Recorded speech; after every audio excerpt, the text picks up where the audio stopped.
I see him!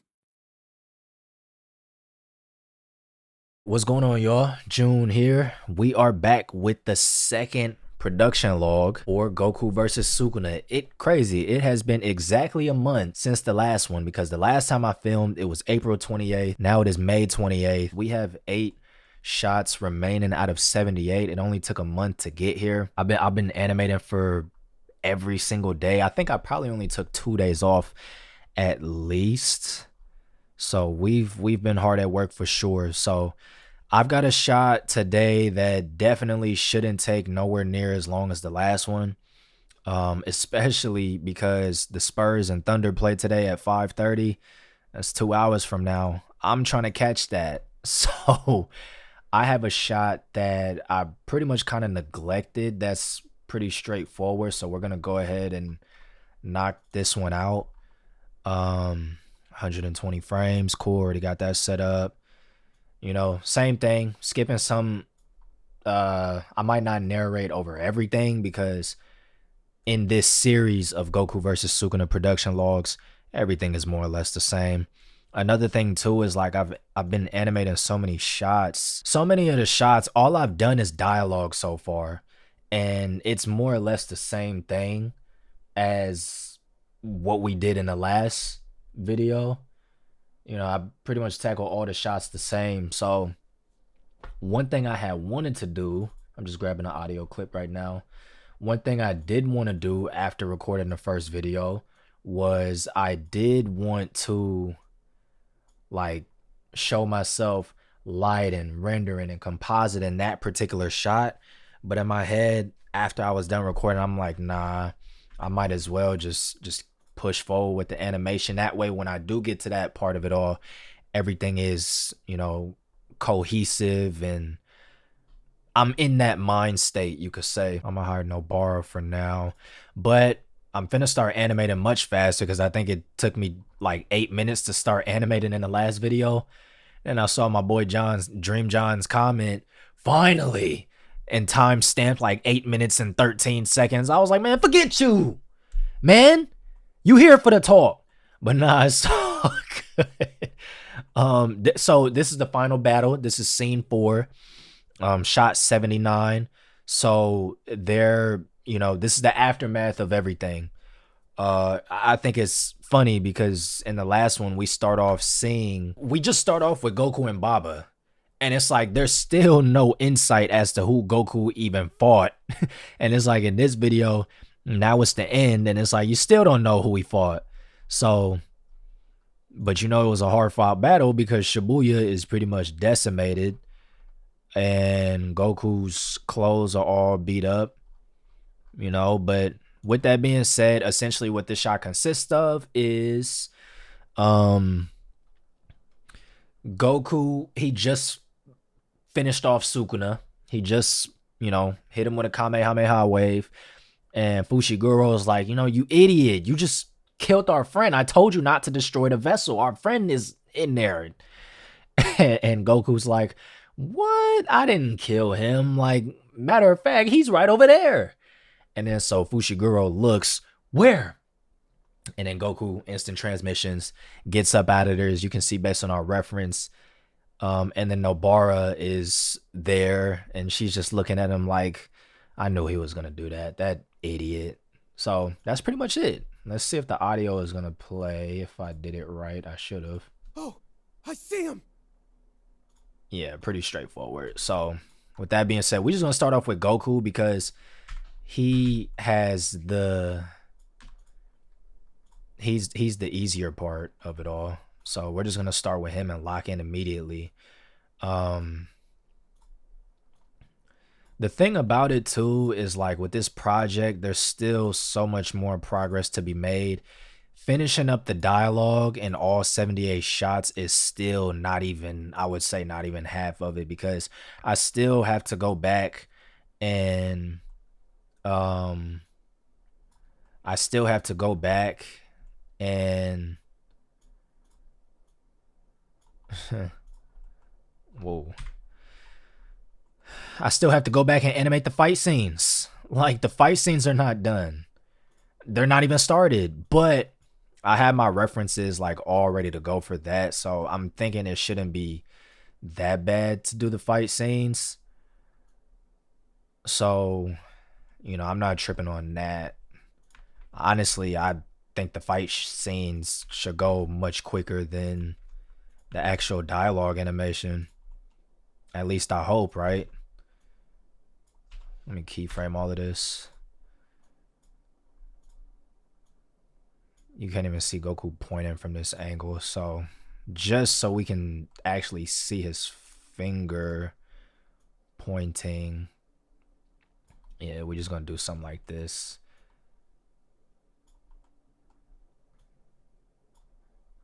Lift this shoulder up right here. That looks very weird from that camera angle. I'm not even gonna lie, but I think it's just the way the model is. Matter of fact, yeah, it's gonna look pretty weird regardless. It doesn't look too bad.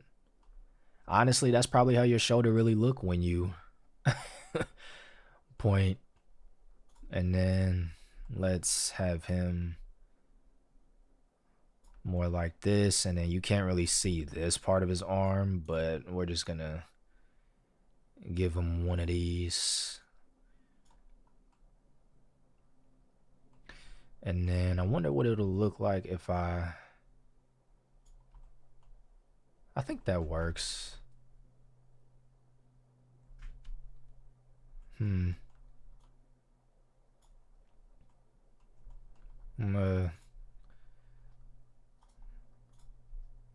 No, that doesn't make a difference there. Okay, I think this pose is pretty good for the most part. Maybe.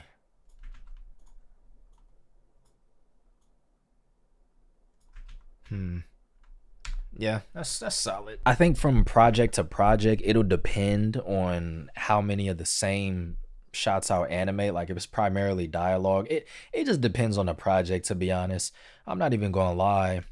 I've been I've been losing interest on this project as I've been going. Like I'm excited to make this project. Don't get me wrong, but it's that same time, it's like creative fatigue, right? Because I've been working on this project dating back since March. Like pre-production started back then.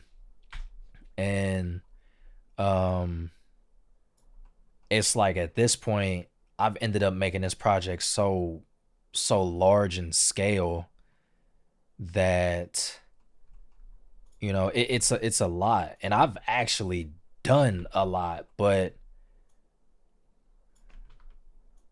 hmm I was gonna have Goku use instant transmission with his right arm, but I think it'll be better if he does it with this, just because we'll be able to see it better. And no, his head is not in the shot. That's on purpose. I might pull the camera back though. We'll see. Just so we can actually get a glimpse of him putting his fingers to his forehead, just so people could get a clear idea. Like, what did he even do? He did instant transmission. Even though Baba brought him here. That's the funny part. So that's like logically, what am I talking about logically? But let's just say the retcon is not even a retcon. What am I talking about? I don't know. If you came here for some quiet animation just to see me work, I'm sorry, you came to the wrong place. I talk a lot, which is funny because I don't talk much in real life. I'm pretty to myself, but I talk to myself all the time. So, I just that's what I'm doing. That's what I'm doing. So I can only hope that you're entertained by my yaps. I remember I had a job interview last month, early April. It was for Enterprise Car Rentals. I'm so glad I didn't get that bullshit ass job. Excuse my language, but I killed the first interview, right? It was I was basically just gonna be like renting cars out to people. Sounds simple, but not really. Um And I felt like I killed the interview, but then the lady was like, first of all, the lady was late to the interview. She was a cool lady, but she was late to the interview, like 10, 15 minutes later. So, and I don't even really need to line this up for real because you're not going to be able to see. She was like 10 minutes late to the interview, and she did the majority of the talking. So when it was actually like, I think like 30 minutes had passed and we was finally getting to the interview, and I'm like, for real? I thought that was the interview right there, because she would ask me a few questions here and there. Bottom line is, we ran out of time during the initial interview, which is insane. And I was on her. She's like, I think I only answered like 2 questions once we actually got to the interview. And she's like, oh, I have another interview after this. Sorry, can we reschedule another day or later today? I was like, man, later today is cool.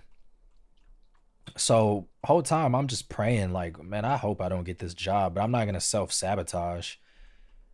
And so we come back, I killed it, and I killed an interview again when we meet back up later. And at the end of it, she was giving me some pointers. See, I'm talking a lot here because I'm finally getting to the main point of what I'm saying. But she was giving me some pointers. She was like, dress nice, you're already dressed nice. Virtual interview, mind you, on Microsoft Teams. She was like, you're dressed nice, continue to dress nice when you go to the second in-person interview, because she was moving me forward in the process. And she was like, you're dressed nice again, smile, and at the end of it, be sure to hit the manager with a question. Give them your final sales pitch. I think you should hire me because X, Y, and Z. I'm like, I ain't doing that shit. Like, if you want me, you want me. I shouldn't have to sell myself more than I already have by answering all these interview questions. You know what I mean?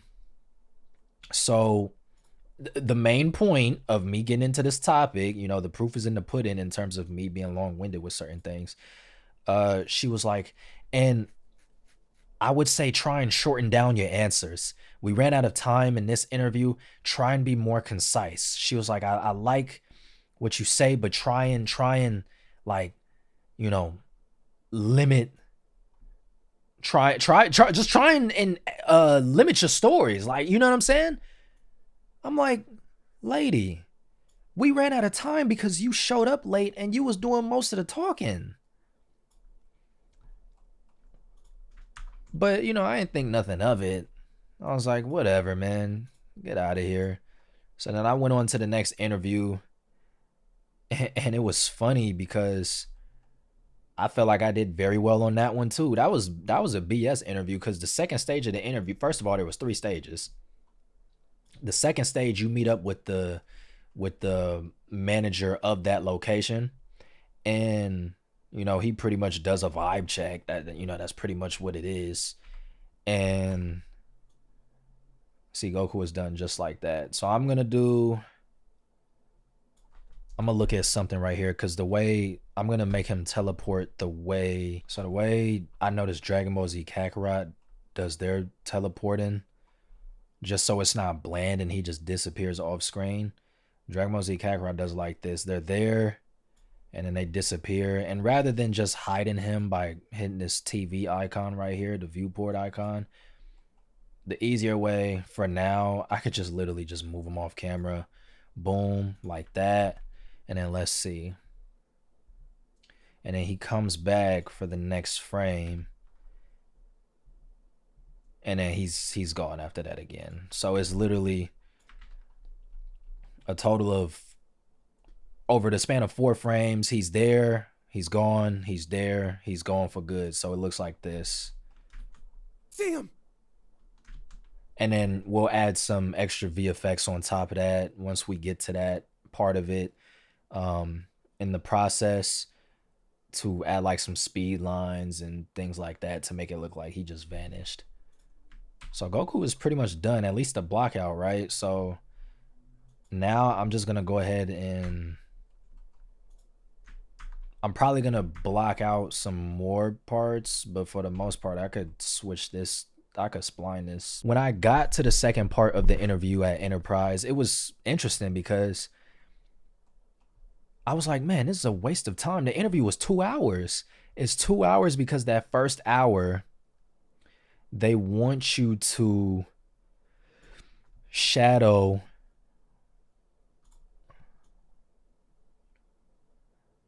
Hold on, I'm trying to see this since I went about this in a.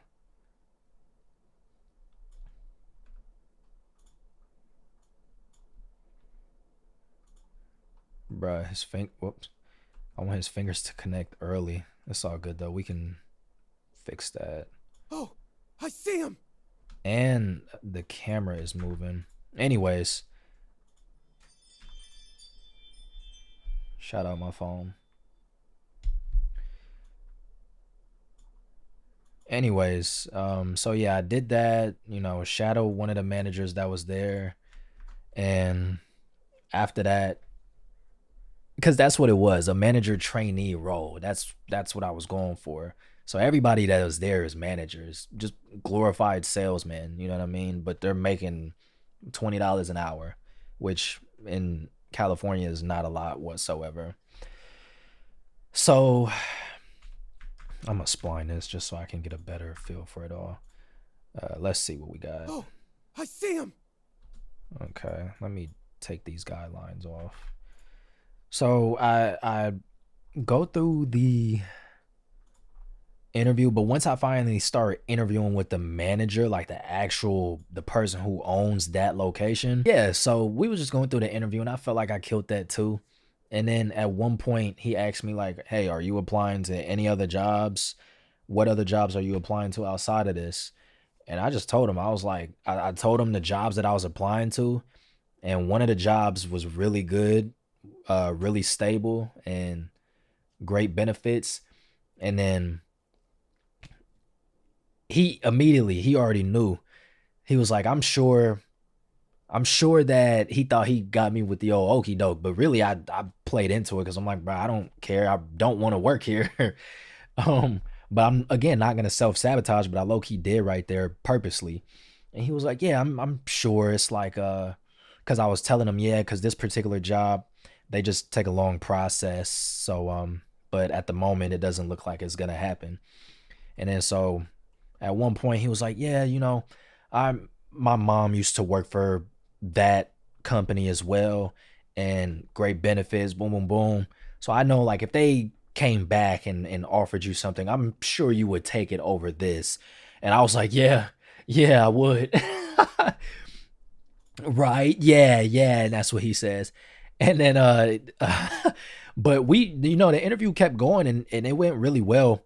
But I didn't, for like 2 weeks. He was like, if you know, hit you back over the next 2 3 days, if we decide to move forward with you. I didn't hear nothing for the next 2 weeks with them saying like, you know, sorry, we no, we're not gonna move forward. And it worked out because that same company reached back out to me and they're like, well, yeah, they had an interview for me and I interviewed and lo and behold got the job there. So that's why I believe everything happens for a reason. Um, Otherwise I would have been working that bullshit ass job right now. Excuse my language yet again.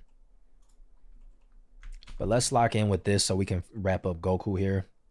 So this is what we got. Oh, I see him. Oh, I see him. Oh, I see. Oh, I see him. Oh, I see. So I'm thinking the way I animate, right? Because I'm self-taught, and I only know what I know.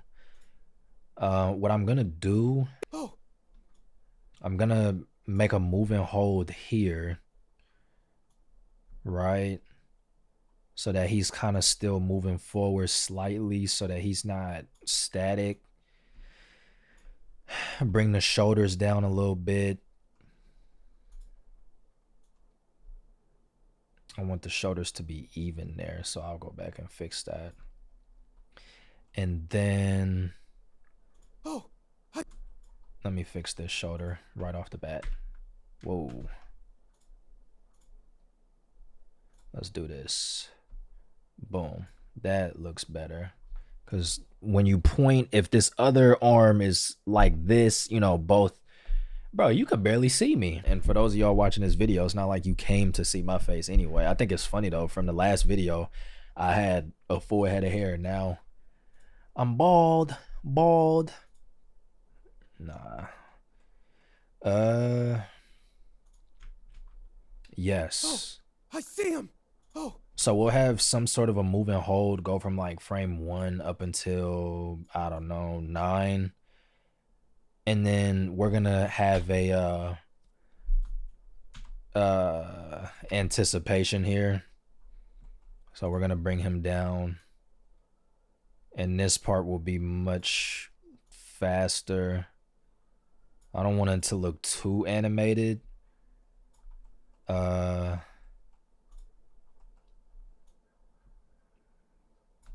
But I do want there to be some sort of bounce before he then gets up, raises his body up to then do the instant transmission. oh, I see. Oh, I see. Oh.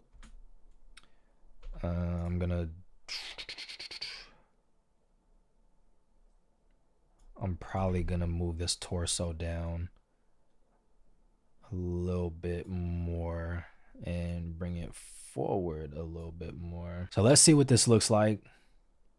Oh, I see him. Oh, I see. Oh, I see. Oh, I see. Oh. Oh, I don't think I like that.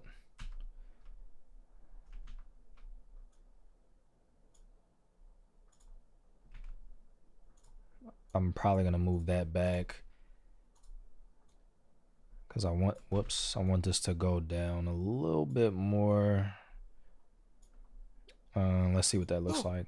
I see. Oh. Oh, I see. Oh, I see. Oh. I want him to get back much faster though.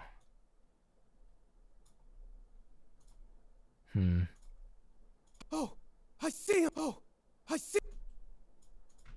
Delete that. Oh, I see. Oh, oh.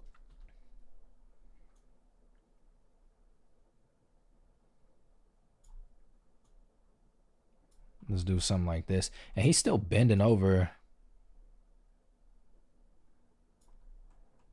Let's see what that looks like. Oh, I see him. Oh, I see. Oh, I see. Oh, oh. Looks wonky. Oh, I see. Oh, I see. Oh, I see. Oh, Willy wonky. oh, I see him. Oh, I see him. Okay, but he's out of there by frame 32. So here's what I'm gonna do just so I know what to work with. Oop, nope. I'm gonna just put a marker here, marking this is the end of the shot just so I don't forget. And not only that, let me turn down this audio. Shout out to, whoa, shit. Okay. Shout out to Smelly. At least that's his online name. He's the voice of Fushiguro. He did a hell of a job. And so did Juno Jelly. She voiced Nobara. And shout out to Ado Graphist, if I'm pronouncing that correctly. She voiced Toa, who only has a small part, but the thing about it is those two, for the women, they didn't even audition because the casting call didn't do that well. I'm trying to get the timing on this right so it looks right. The casting call didn't do that well. Got plenty of auditions for Fushiguro, but for the women not so much. And it's like, I get it, because it was such an all over the place casting. It's like 2 characters from Jujutsu Kaisen, and then you need somebody from Dragon Ball Xenoverse, you know. So I understood that part. And plus, I think Casting Call Club has an algorithm of its own that it just did not hit on, and it didn't. I even posted it on Twitter. Didn't do well on there either. Where is this moving? Z.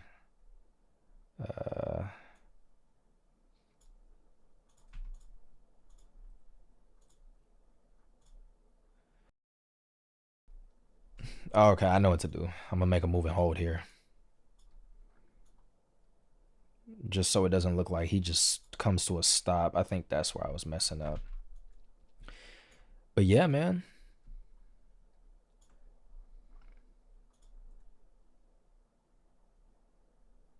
That looks better.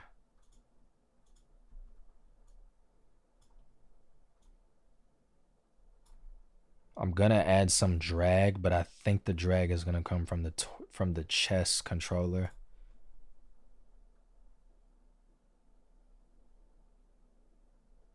Unless that's the X rotation, I can go here and which one do I want to delete? Or not even delete, move actually. Move these back. Ooh, no.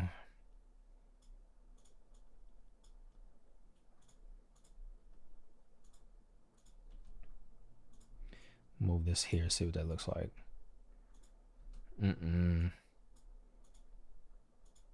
Nah. Let me delete that actually. Whoa. Oh.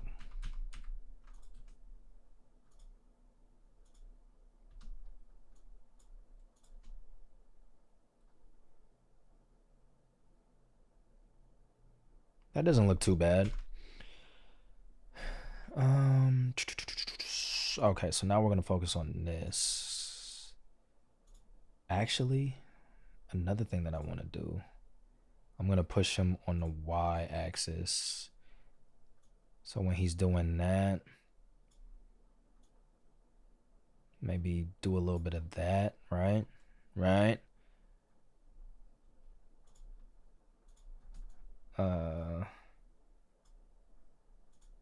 Delete this, delete that, because I want that to kind of have a delay.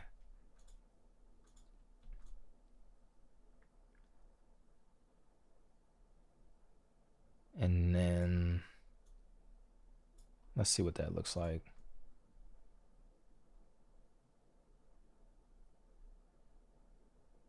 Okay, not bad. I don't even really need the reference right now, so I'll go ahead and hide that.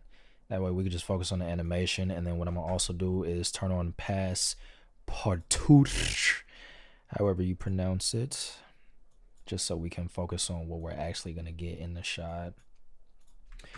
But yeah, man, the project is going well. And speaking of the job that I just got hired at, that's gonna be starting soon in less than 2 weeks. So unfortunately, I'm not gonna be able to finish this project in time, but I will at least finish the rest of the 78 shots before then, because I think everything else will be somewhat of a cakewalk. The fight scene will be its own struggle, you know what I mean? But I think my reference is so good for that. I should be solid. I don't think that should be as difficult. I think the most difficult part about the fight scenes is just gonna be getting the camera to follow the intense action. Shoulders are gonna have somewhat of a delay here. Oh damn, I'm tripping. Damn. Okay. This is off.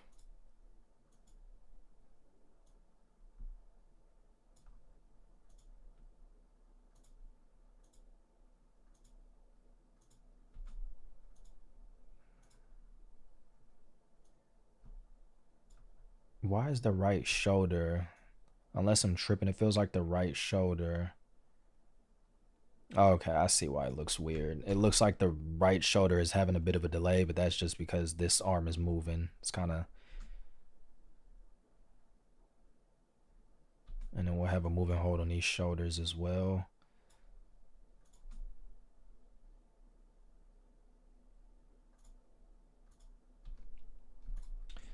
Let's focus on these two.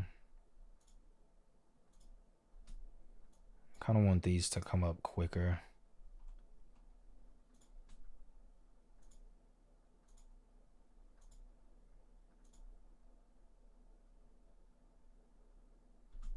Okay, that's good. And then let's play with the torso here. So he has this drop.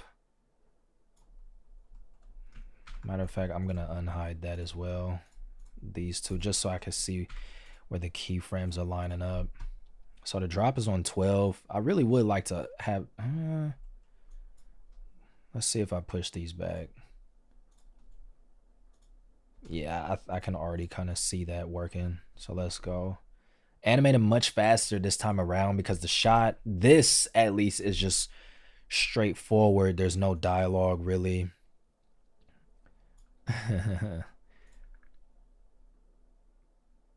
There's no dialogue, so let's see what that looks like. I think I might want this to hit a little bit sooner.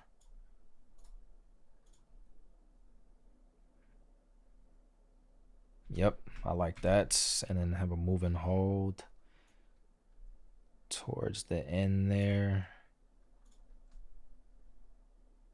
I think I might want it to be a little bit faster. So I'm going to take all of this, move it like there. Actually, if I do that, I got to do that for everything. As far as at least the where the torso controls are concerned.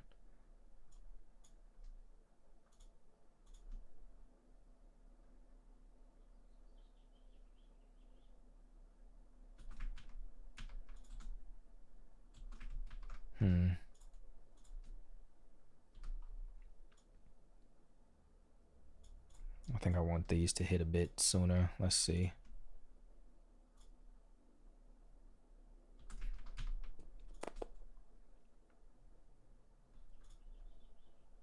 Nope. I just want this to hit sooner. Starting from here, I think. Maybe not. Maybe not even that. I think I like that.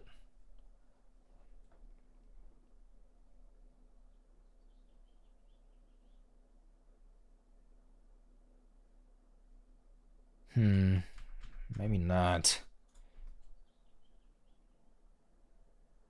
I think I like this more. Okay. So for Goku, next we'll do the head and neck. We'll give that some drag.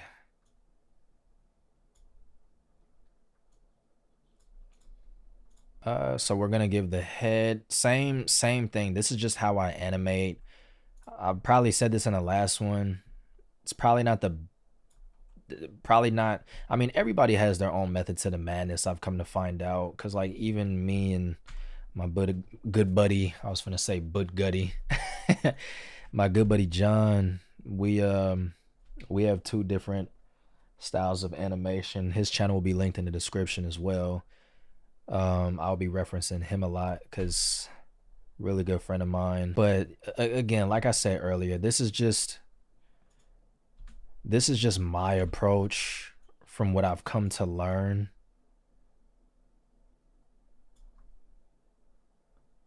Just through trial and error. And I tend to get results that I'm satisfied with. Far from the level that I'm aiming for, which is like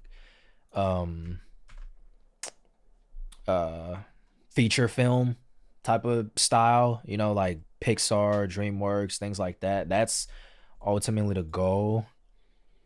But people tend to like the work that I put out, and I couldn't be more appreciative than that. I've put out 3 big projects, which 2 were the ones that blew up, and a lot of good comments. So I'm very thankful for that. So it's just one of those things where it's like you can either have this current skill set where I'm currently at and be content with that and just keep pumping out like the same stuff, right? The same type of content, funny videos, skits, I could keep pumping that out if that's what's working, right? Or and try and just get better as I go, which is inevitable, but you'll develop a lot slower. Or you can you can always try and outdo yourself with each video. What am I even talking about? What in the world? Timeout. Where? Oh. I was like, where is hold on, I gotta undo all of that. Cause this bone wasn't even included. And that's what I strive to do. That's why it's like I'm coming out with basically a short film. And this is what I feel is gonna be like my magnum opus. Whether the views show that or not does not matter, because this is gonna put the 3 other videos that I've made under the water.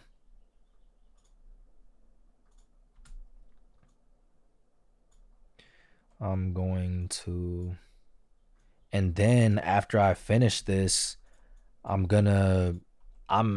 probably not even gonna post anything. Honestly, I'm most likely gonna be more active on this channel, ironically, because I'm gonna be coming out with tutorials and just posting my work in progress, my practices. This channel is just gonna be everything related to 3D. So there's gonna be, tutorials, workflow videos as you're getting now. There's gonna be just videos of me posting my work, because again, I want to get into modeling. I want to get into sculpting, all that good stuff. So I'm not gonna show that stuff right off the bat. Maybe if I'm proud of it,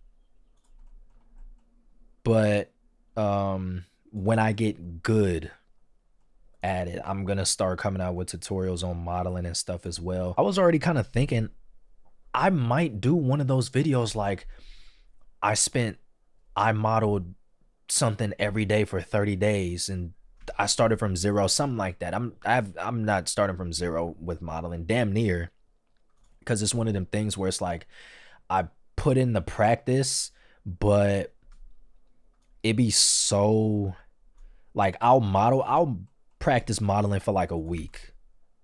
Primarily I'm an animator, right? So I'll practice modeling for like a week or so.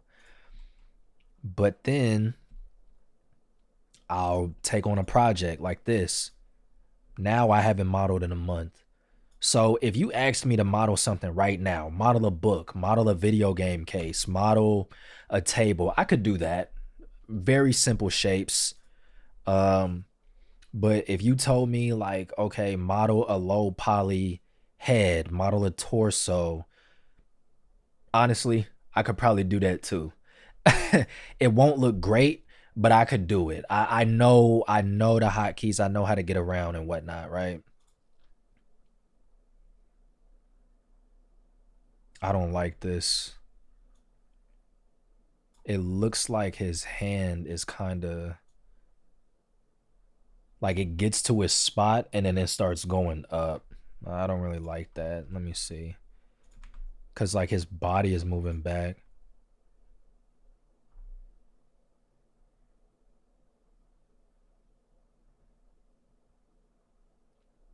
That's better. All I did was just hold this one, not even a move and hold either, which I tried to always do, but why not? Just a tiny bit. And then we're gonna take these two and offset them by 1 frame so there's some drag. And that helps things look a bit smoother. I could do the same thing for the wrist if I want to go the extra mile. We're just polishing at this point, y'all. But pretty much like I'm damn near starting from zero. But that's some of the content that I'm thinking of. I don't necessarily care how this channel does in terms of performance. I just hope that with the stuff that I put out, everybody who is as serious as learning Blender as I am, and they don't mind watching a 3, 4, 8 hour video if it means getting the information that they need, this channel is for them. Like, I'm gonna upload tutorials that will cater to the algorithm. I'm gonna upload content that caters to the algorithm, right? But I'm also gonna upload content that doesn't. And I think ultimately that's just the point that I'm trying to make.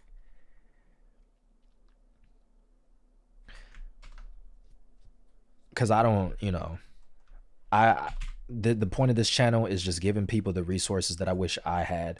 There was so many things, and I'm gonna always say this as I continue to post more content on this channel. There is so many things, even now, to where I'm like, man, I figured this out through trial and error, but this person that I'm watching literally did what I'm trying to do, but they don't have any type of resources themselves. Um, and I'm not blaming them for that. Everybody's got their own lives, everybody's busy. But I'm like, okay, well, I'll bridge that gap then, and I'll make it all free once I get that knowledge. So that's why I'm not going to come out with no animation tutorials. Even if you like my animations, I don't think I don't think my skill level is there to teach it. Now, I could teach you how to do a bouncing ball. I'm not illiterate with animation. Clearly, I know what I'm doing to an extent, but I don't have mastery of the 12 principles. So it's like I'll probably come out with a tutorial on how to do a bouncing ball with a tail, to do overlap, maybe a walk cycle, stuff like that. But at the moment, I'm not gonna do nothing that involves body mechanics, how to do X, Y, and Z, because I just feel like I'm not there yet, and I don't want to teach people the wrong stuff. I don't want to teach people the wrong stuff because there's probably, for all I know, I probably have some bad habits myself, um, that need to be addressed, but I don't know that. I won't know that until I just gain more knowledge, or unless I get some sort of a mentor, right? And it's like, let's say I do get a mentor, or I just get that knowledge and my work finally does get to that professional level. That's when I'll come back and, start coming out with tutorials on certain things that, again, I feel like I'm legit enough to do tutorials on. I think I messed up a bit here.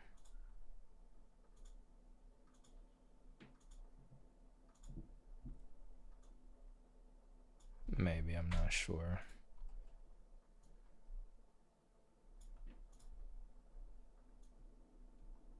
Pull that back slightly.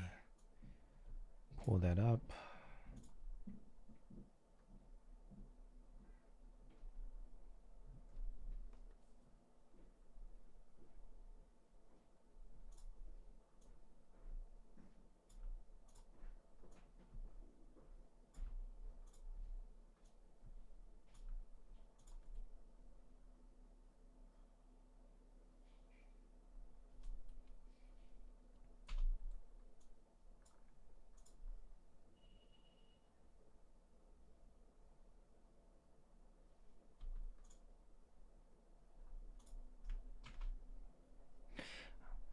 I think I want Goku's arm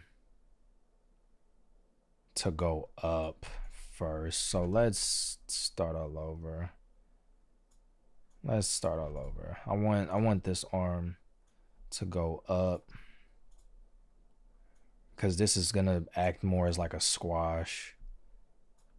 So I'm saying principle, squash and stretch.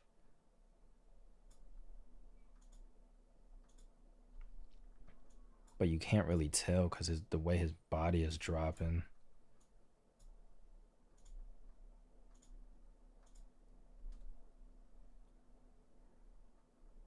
We'll try it anyways. Worst case scenario, we can just undo everything.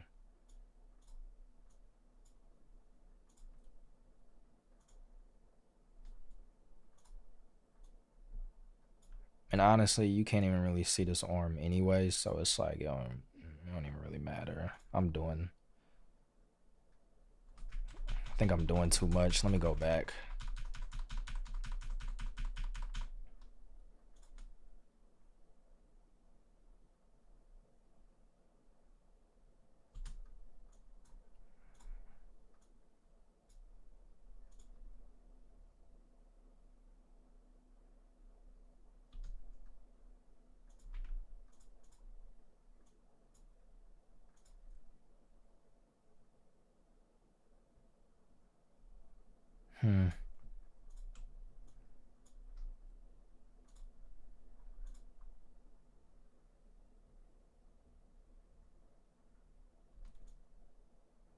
It's like snapping here.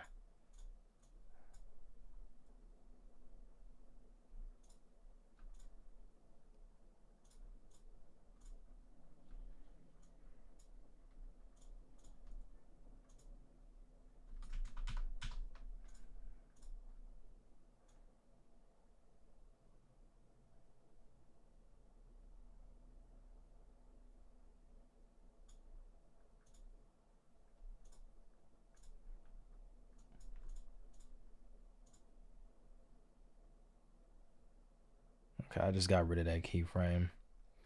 Honestly, Goku's good to go.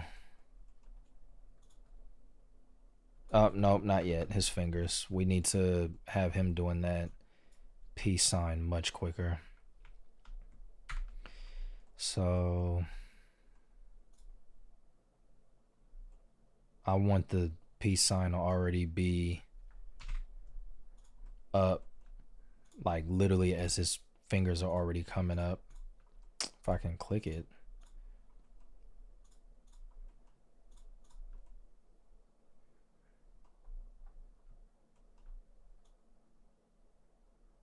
Like right about here, I would like for both of them actually. Well, let me start with this one because they might be on different keys to where it's confusing me.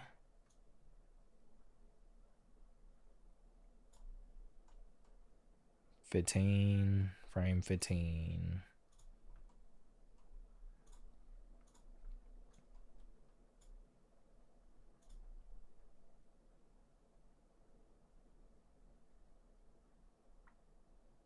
Okay, I think Goku's pretty much done. He's getting out of there. Nothing crazy, right? And we did that just under an hour. The last thing I'll do, isn't it crazy? The first time I did this was, or the last time I did this in the video was my first time using the Goku physics in a real setting. Now, much more confident in using it, and it's really not hard, but it's real simple. Go here, boom, Goku physics, add physics. With Goku specifically, I like to change the stiffness to about 0.7 or so. And it's not going to make too much of a big deal because you can't even really... you see this little... Whoops. You see that part just straight up moving. If we turn the influence down, it'll kind of keep everything where it's supposed to be for the most part. Let's see what that looks like now. Of course, his hair won't move as much, but it's very subtle. That looks a lot better. And then boom, just like that, bake bone physics. We don't want to bake it to a new action because I'm pretty sure it's going to override all the keyframes we set up. At least that's how the wiggle bones works. So then Goku looks like this.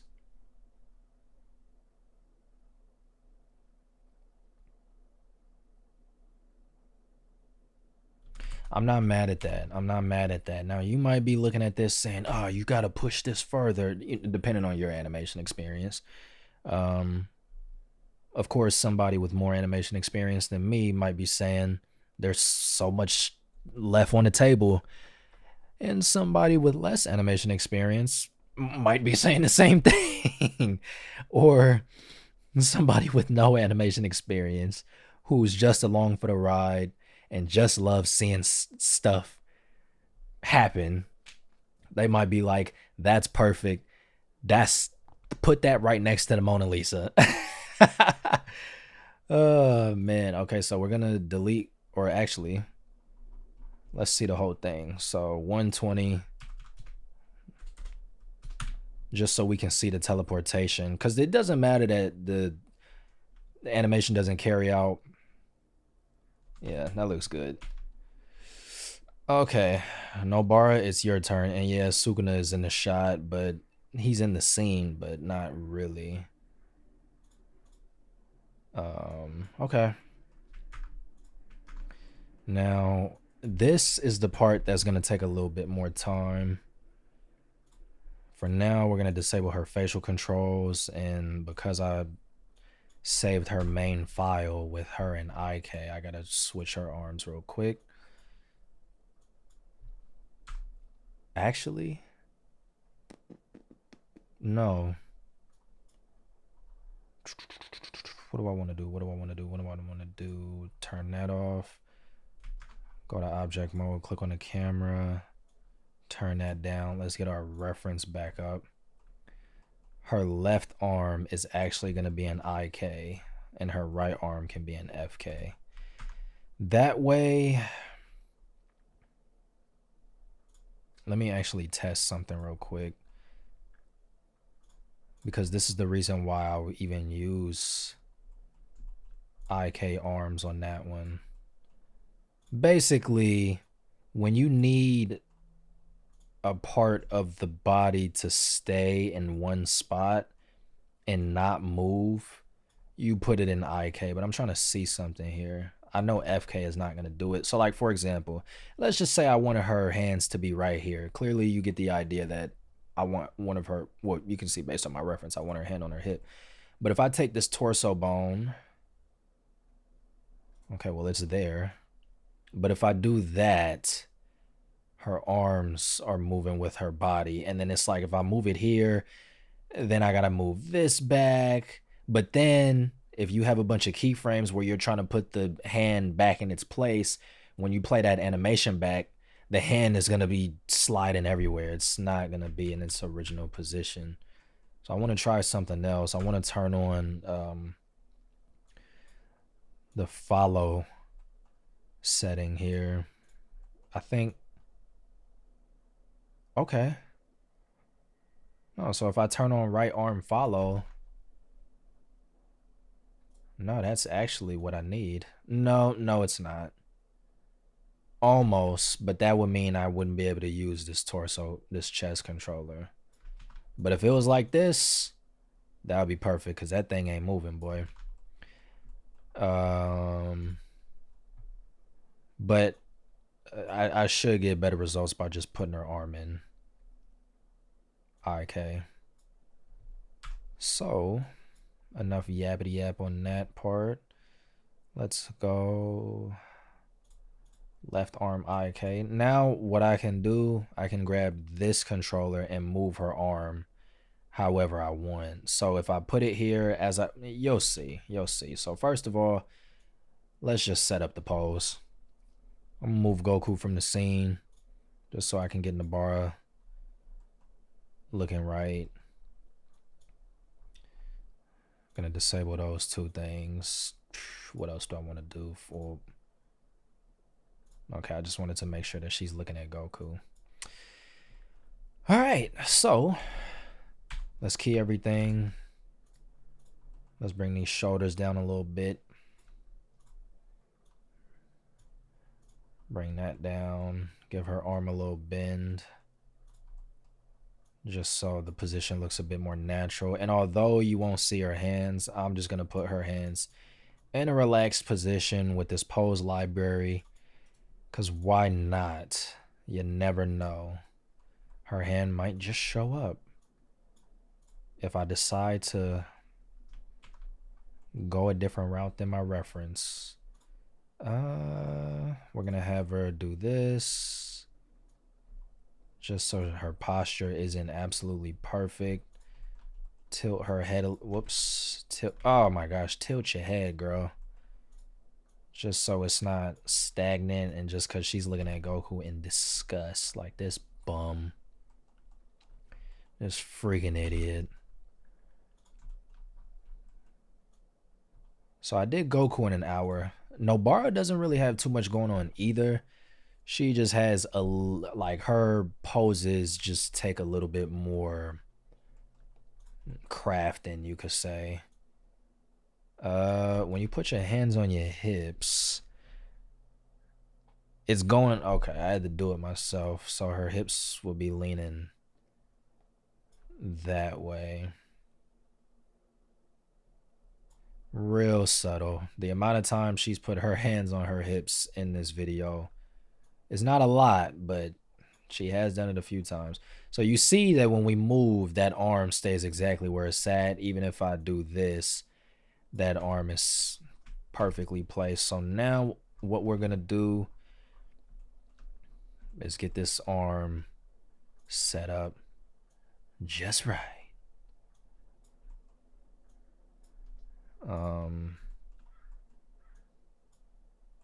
I still, but you know, after I finish this project, one thing that I'm going to do is just, because I think earlier I said I'm not really going to post too many more videos after this.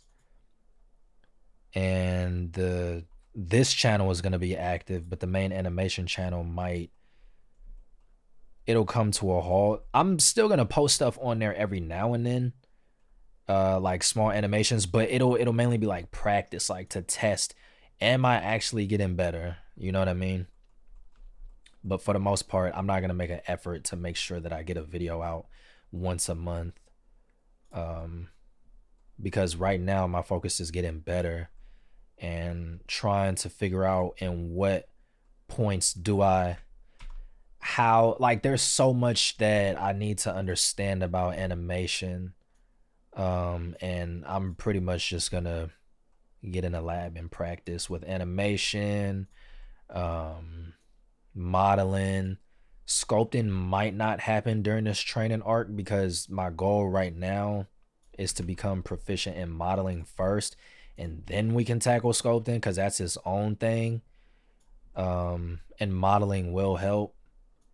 So I'm starting there. And game dev.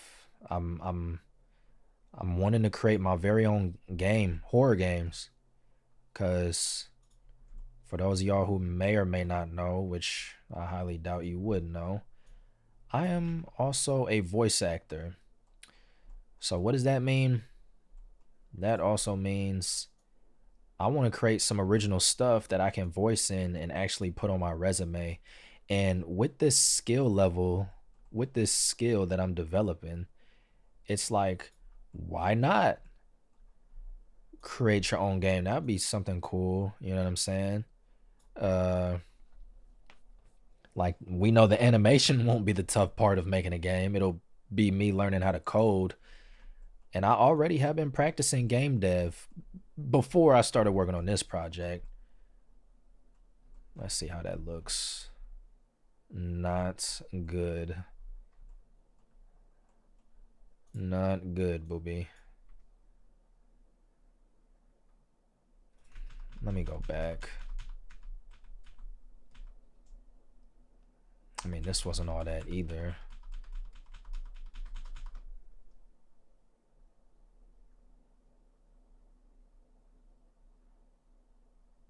I think that's good. I think I just had her hand too low.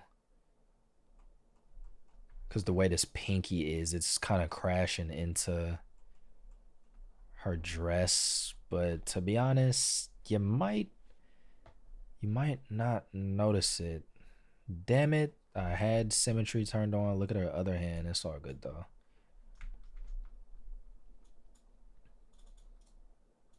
So that's another thing that I'm gonna be practicing too. And eventually, once I get good at modeling, that's one of the driving forces for me wanting to get good at modeling. Um, so that I can be able to make my own characters for my games and stuff. Small horror games, nothing crazy. Um, the art style is gonna be PS2 esque, similar to Persona 4 and Persona 3. Because I really like that art style that they have for the PS2 game. Because originally I was thinking I could go and have the style be similar to like Grand Theft Auto, GTA, like Vice City, GTA 3, San Andreas, how those games look. And I was like, yeah, I could do that. I love GTA. However, that would end up taking not that it would even take more effort, but um yeah, I settled on the per like anime PS2 style. And I was like, that would actually be so much better. So that it's as simple as that.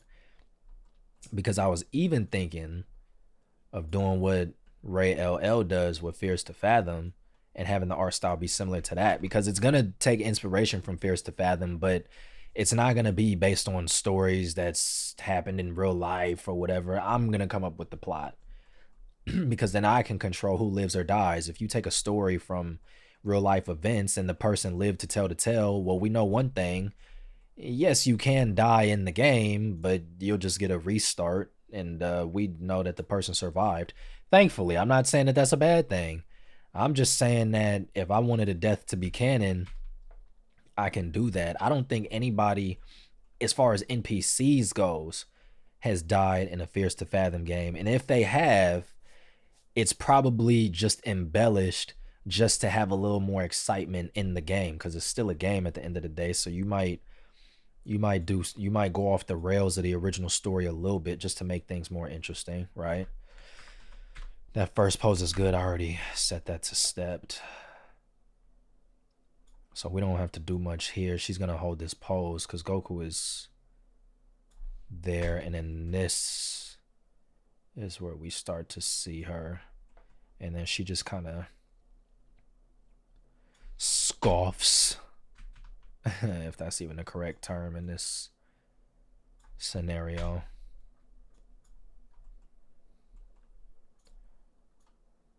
We'll bring up. Oh, that's one thing. If I bring the torso down, I gotta select this and bring this down as well. That's the only thing there. Whoa.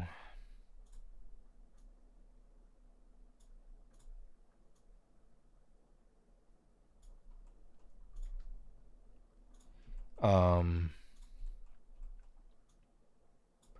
so yeah, but I'm because the thing about Fears to Fathom is it's mainly a walking simulator, right? I want there to be some more elements that make it more video gaming. So I haven't been thinking too much about what's all going to go into it, because I want to knock out this project first before I lock in with original works and my practices. But I'm thinking, I'm like, because it's gonna be because I want to model everything myself and I don't want to like use assets from the asset store. I'm thinking that I might go, not might, I'm for sure. The game is gonna take place entirely in a house. You're gonna be in a neighborhood and you're gonna be in a house, and I'm already knowing how the house is gonna look. It's gonna take inspiration from the Boondocks, one of my favorite shows, and I'm pretty much gonna model Robert Freeman's house, aka Granddad. That's gonna be the house, because his house is big, and I'm like, there'll be plenty of room to run around if you need to escape from the killer, etc., etc. And I'm thinking one mechanic I want to add is like, uh I can't even think. One mechanic that I want to add is like a listening mechanic from like The Last of Us. You know how you can, if you're familiar with that, you can listen to see where infected are at.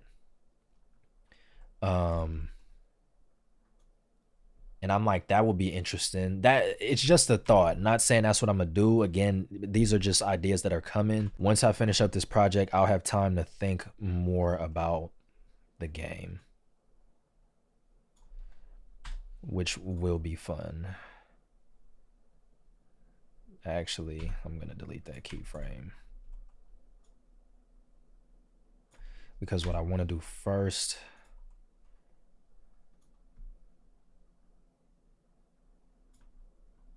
is just have that end pose before I start doing stuff that really should be in betweens.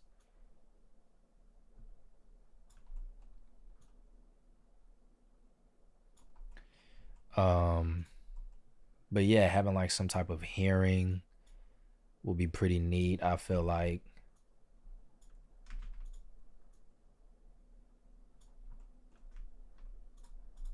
the thing about me turning this head too much, here's what happens with these Jujutsu Kaisen models or rigs.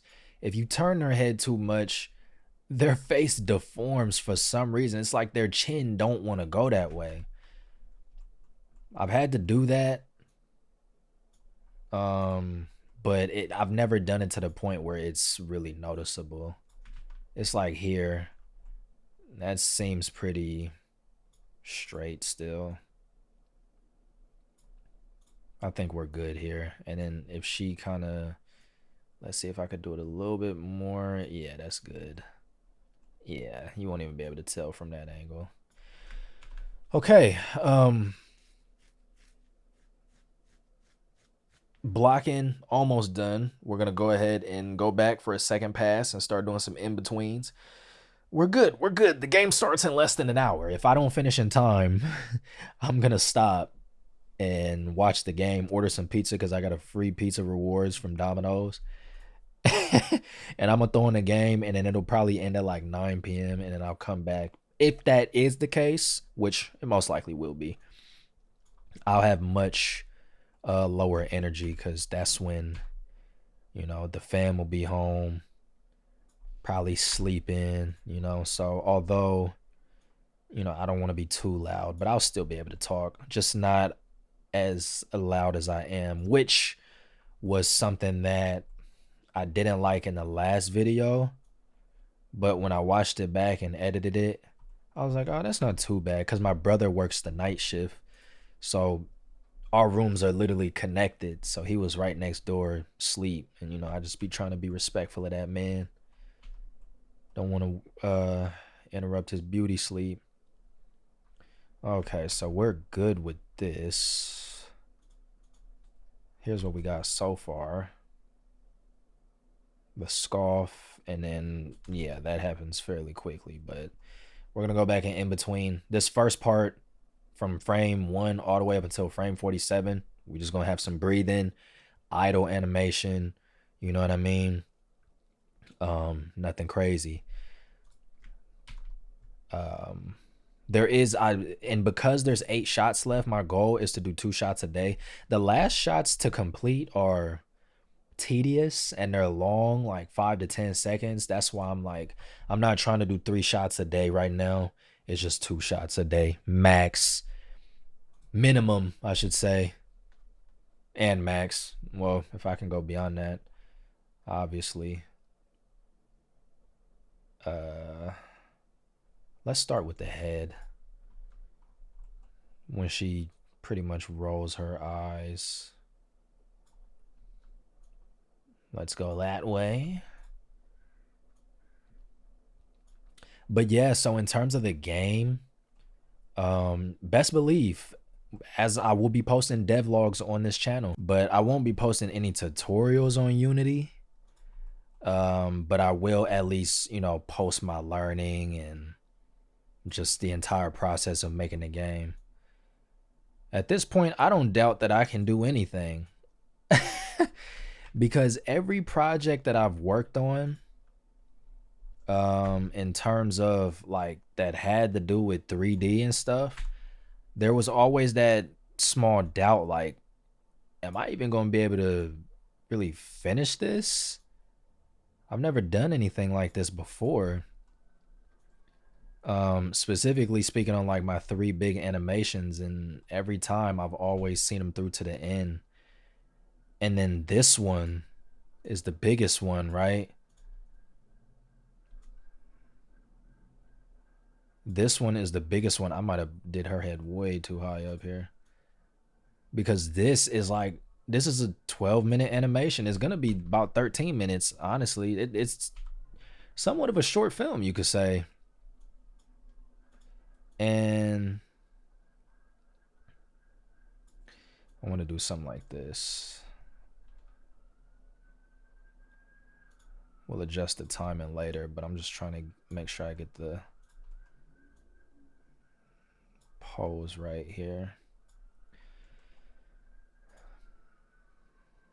Oof. That's looking good, but then that's way too high up.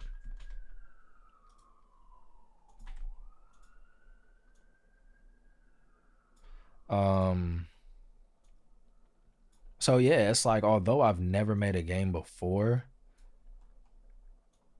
I, as a gamer myself, it'll be a fun task. And not only that, I don't see why not.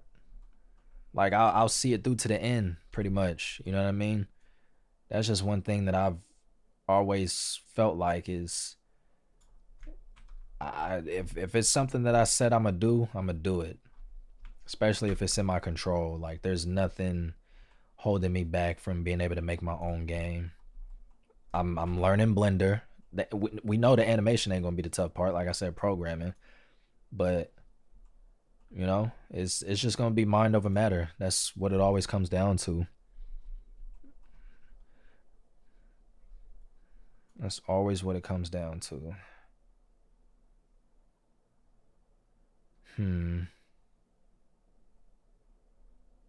Ew. That looks, this part here, maybe it just looks bad now, but I think I'm gonna go ahead and spline it all, in all honesty. In all honesty. Very simple blocking out process, nothing crazy. Let's see what that looks like. Not bad, just very straightforward. What I'm gonna do here is create some idles. So this is how I like to make breathing animations. I don't know if I did this in the last one, but usually I like to give it 50 frames. And I start with the shoulders. So we'll do this. We'll bring them both up very slightly.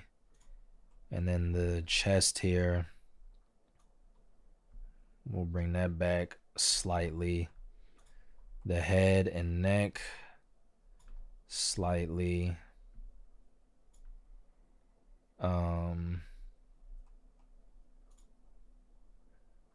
We could probably do this too.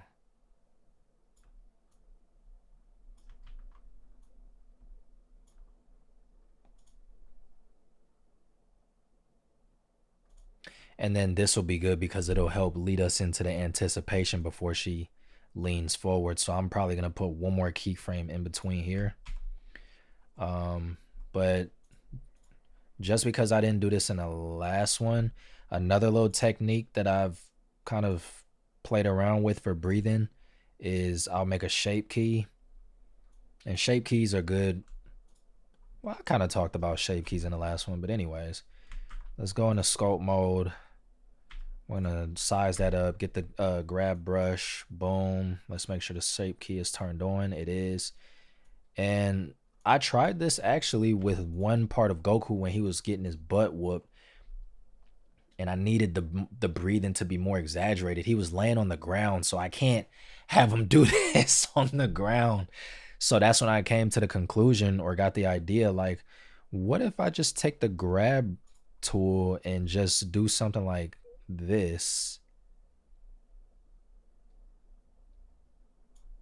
But see, that's grabbing her chin and everything, so let's size that down.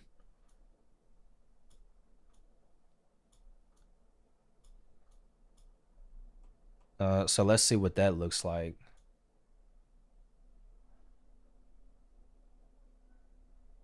I think it looks silly from this angle. Yeah, from this angle it looks silly. So I think what we'll do is the sides, because when you breathe, all of this is expanding. Whoops.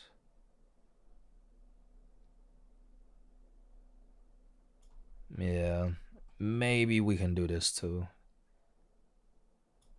Up and not moving because the shape key is turned off. Just a little bit. That looks better in my opinion. So honestly, this is one feature that I'm gonna include on my rigs once this project is done, because I think this also helps in terms of just making the breathing look more realistic. So frame 47, we'll turn it on there. And that's usually when I do it. When the pose is idle, that's when I'll do that just to bring it out more. I'm not focused on animating the breathing every time. And then when does she go down? 62. So we'll have a little exhale there and she'll never breathe again. She doesn't need to. She's a sorcerer.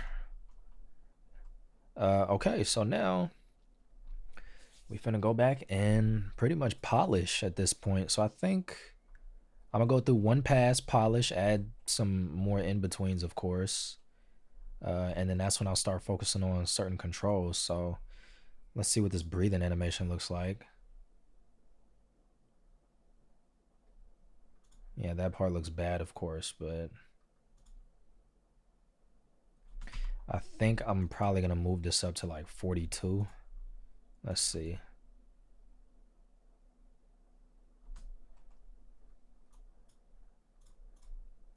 I really didn't care to do the shape key now, to be honest.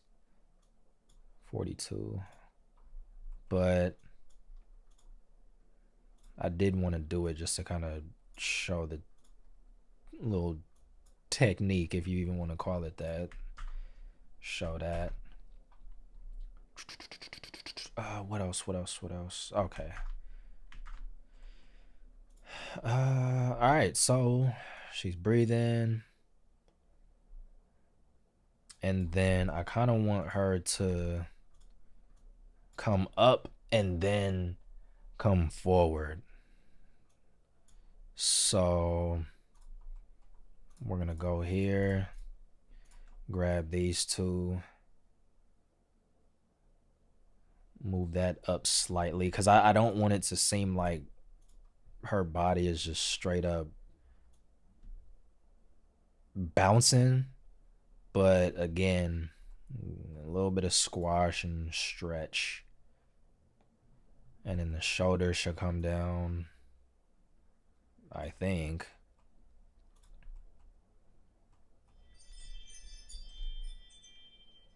Shout out my phone. We'll worry about the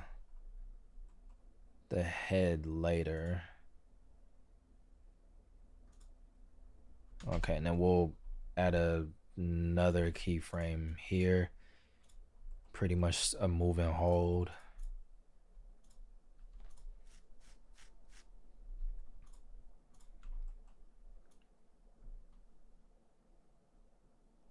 Don't worry though. I'm thinking, I'm like, the length of this video is gonna be all right. You know, I don't think it's gonna be too long. It might be like 2 hours or something, because there are times where I had to leave the recording running. So I've been recording for an hour and a half, but there's probably been a total of maybe 5 to 10 minutes of idle time. But I think this might be somewhere around 2 hours, which would be pretty cool. I think that's digestible for anybody willing to learn. Because again, my whole thing is, let's exaggerate the shoulders more. I want this to be a resource to where it's like, I don't care how long the videos are, but at the same time I kind of do. It just depends on if I'm like BSing a lot, then I'll cut that out. I try not to have many. I try to give as much of the raw recording as possible. Of course, I'm gonna edit some stuff here and there, but um, yeah, that's terrible with the shoulders. Okay, that's a start. We'll go back and polish all of this up too, the same way we did with Goku. But now we're getting into the thick of it. But yeah, man, I can't wait to finish this project. I can't wait to see it come to life. Cause like, yeah, I've been working on this project for too long. I have like, how many minutes of animation do I have? I have 6 minutes and 57 seconds of animation. That is a lot. When I finish animating all these shots, there will be roughly 9 minutes of animation. The fight scenes, there's 2 fights, they're a minute each. Let's see. Okay, we're gonna duplicate this. I didn't need to get a moving hole going right here. So yeah, it's like it's been a grind. It's been a grind, but and because I'm gonna start this new job soon, unfortunately that's gonna kind of delay the progress of this project.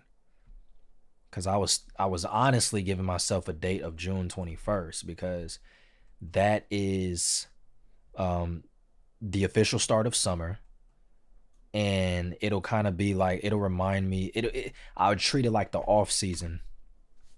I knew I had got the job. I've known since earlier this month, but the company that I'm working for tends to move slow, so I kind of anticipated like late June, early July start.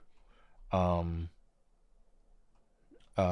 but it ended up moving honestly a lot faster than I anticipated, and I'm not mad at it.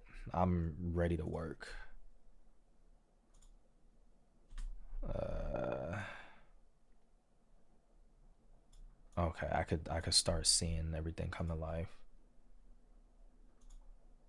I'm gonna go here, delete that.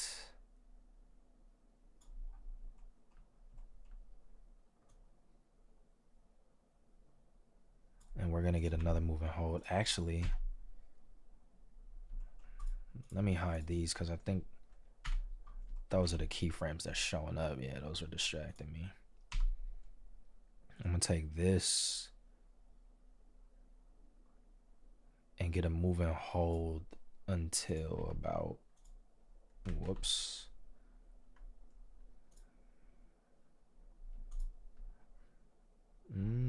For the shoulders, delete that. Wait.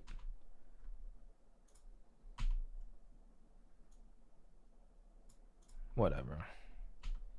Delete this keyframe and get a moving hold all the way up until about there. But at this point, I'm thinking maybe late June, early July release date. We'll see. We'll see. I'm just like, damn, man. I would task myself this big old project. It's all good though. It's coming together slowly but surely, and I have all the play blast in my timeline on Final Cut Pro, and it's coming along. It's cool to see. So we're gonna get another moving hold here. So it's like, although I'm somewhat over this project, I'm still giving it 110% for sure. Still giving it 110%. And I'm not gonna cut any corners. It's like I'm still excited for this project. Don't get me wrong. I'm not burnt out from it though. I don't, and that's another thing. And I know I'm yapping. It's like I said, an hour and a half in. If you can't tell that I'm a yapper, then I don't know what to tell you. But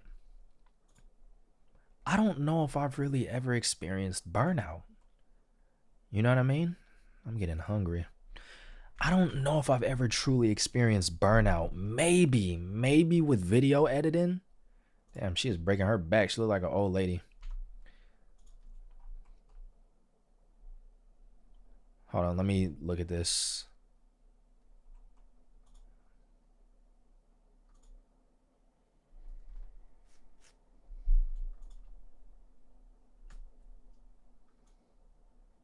I'm gonna have an anticipation. Maybe I could do something like this.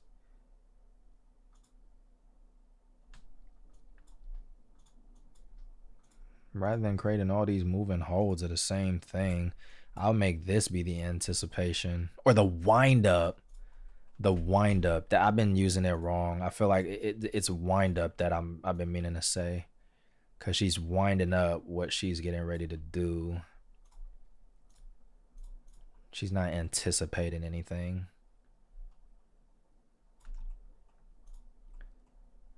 And then her shoulder is just going lower and lower. She ain't gonna have too much shoulder left. Moving it ever so slightly, as I do so well. Save that, as I do so well. Little boom, and then shout out my phone. Ring doorbell. That's me pops outside working in front of the house, so that's gonna go off.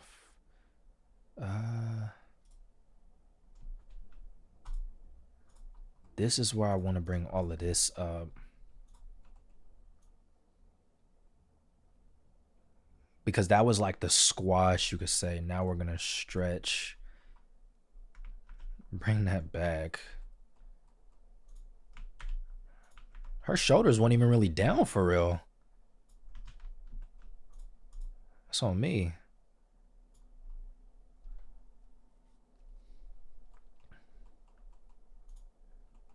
Let's see what this looks like. That part's a little fast.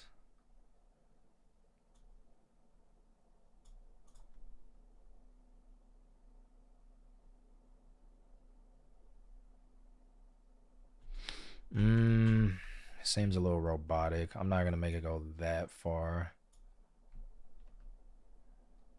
Okay.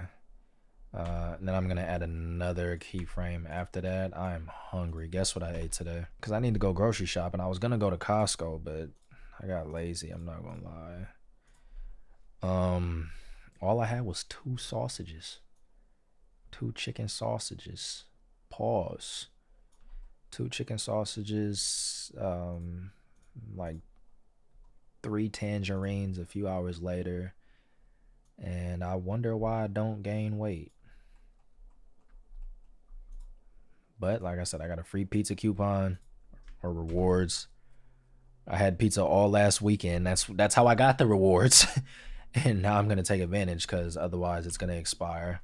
And I typically don't eat out often, but I tend to eat out a lot when I'm lacking groceries. So I'm probably gonna hit up like Costco, Trader Joe's, all the good, you know what I mean? I'm not gonna go too crazy on the credit card, but you know, we definitely gonna get stocked up.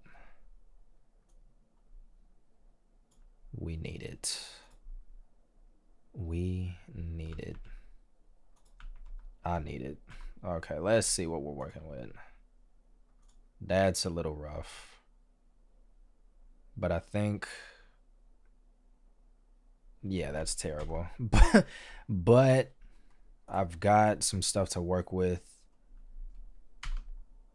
So I'm just gonna solo these. I have a clearer picture of how everything is looking. So now I'm gonna focus on the shoulders for this part, and then we're just gonna go down the line.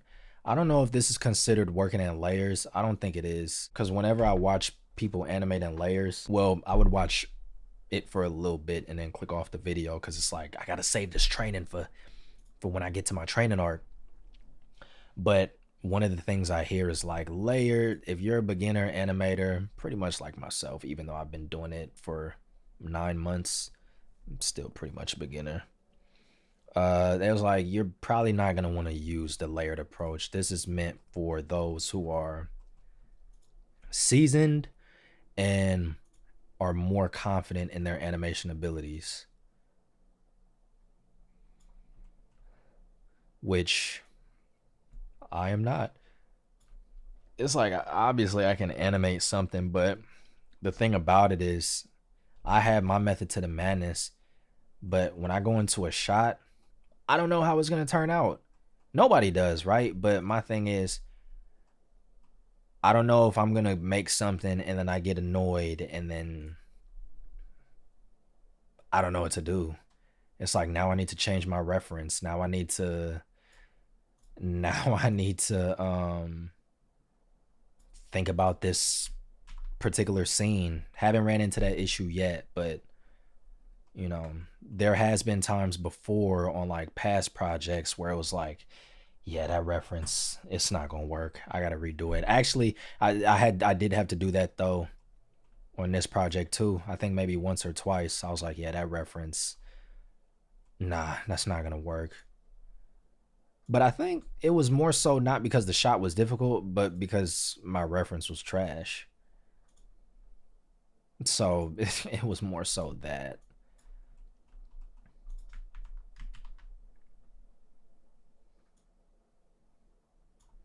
Okay.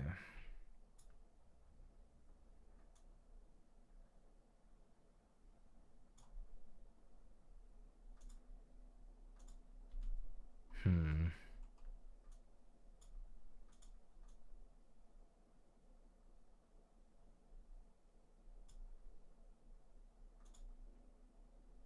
You see how her body kind of do a little bit of this? It'd be like, it's like jerking before it settles into its final pose. It's a lot going on there, but I'm focusing on the shoulders for now. Because if I can get that down, then when you start seeing everything come together,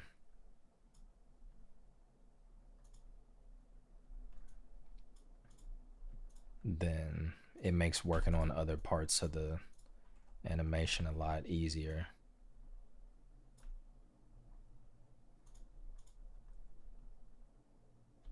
I want the shoulders to hold this up position for a little bit longer. I'm gonna push this back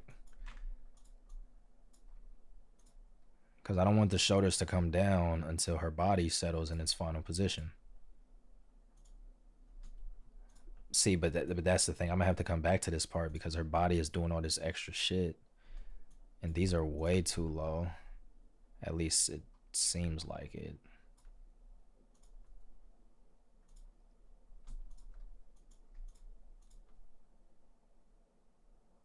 Okay, let's see what we got. Obviously, the shoulders is the main thing that's been affected and worked on. Oof, yeah, we gotta fix that for sure. There's a lot going on. I don't think I really need my reference, not at this point. So we're gonna do the same thing. Turn on the good old passepartout. Select the camera here. It will not let me. I'll select it here.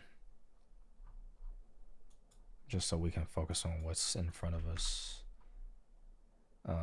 Okay, so we're working on here. Sometimes I like to work on the chest and torso controls at the same time, but I gotta see what's going on here. Usually this is when things start to look a little better.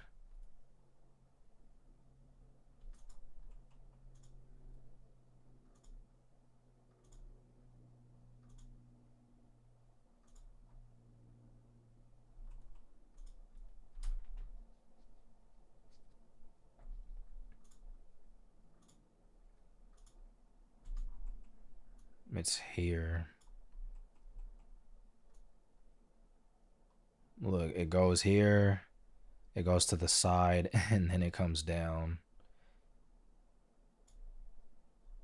It's like hitting its marks in a very linear path. Shout out my phone again.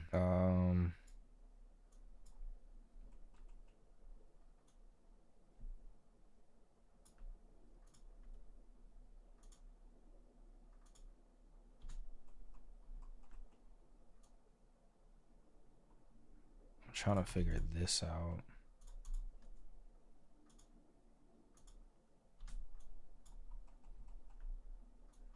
Because this is where it's getting wonky. I know this is probably also a moment where it's like, if you just use the graph editor, you can get it looking exactly how you need it. But that's another thing that I'm gonna tackle in my training arc, is just learning how to animate with the graph editor.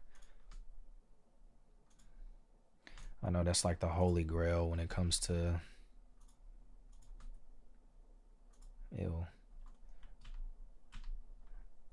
animation. Maybe because it's coming to a hard stop, but if I do...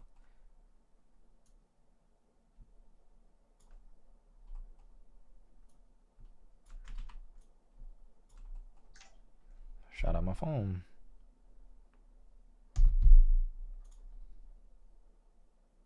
Okay, that wasn't bad from what I just saw.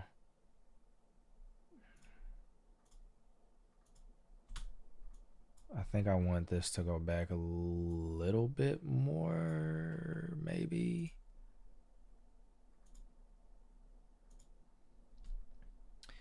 Maybe it's the spacing.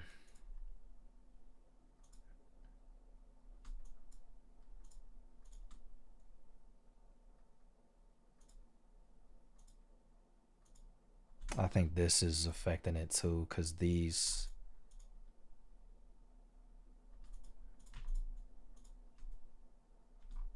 Okay, let's start working on the torso, because I think this is why it still looks a little weird. Because usually, sometimes it's like, if I'm blocking it out, if I do the torso like this, I'll do the chest like that. So they're pretty much lined up. And then I'll tweak it after the fact and kind of offset them where necessary. But so I think it's because it's like I might have moved the torso in a certain way. That's why it's not...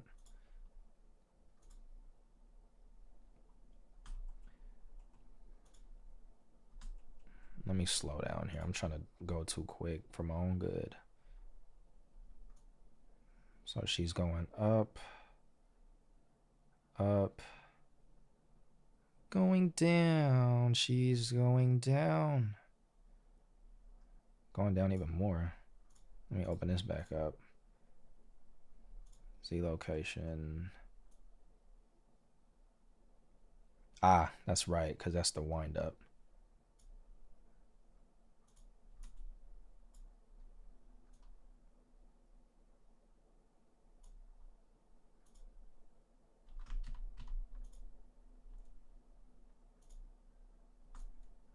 What if I kind of want to move that?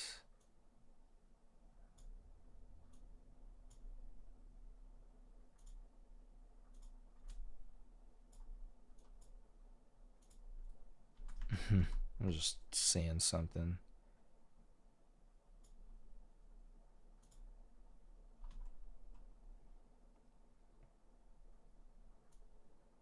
Boom. Maybe at this point, she can also move up. I'm gonna need this, because if I move the torso, I gotta move them both. I swear, man, there's a way to where it's like, if I want her hand to be on her hip, I can constrain it to something to where it just sticks. You know what I mean? Like, obviously, if I do this, her hand is gonna stay there, and I don't have to take both and do them like this. Maybe I'm wrong, but I don't know. That's one thing that I gotta learn as well. Like, there has to be something to where I can constrain the hand to the torso bone. So it's like wherever the torso bone goes, the hand will follow like this. You know what I mean? There has to be a way to do that. I probably just haven't figured it out. Because now there is something called a, whoa, what was that?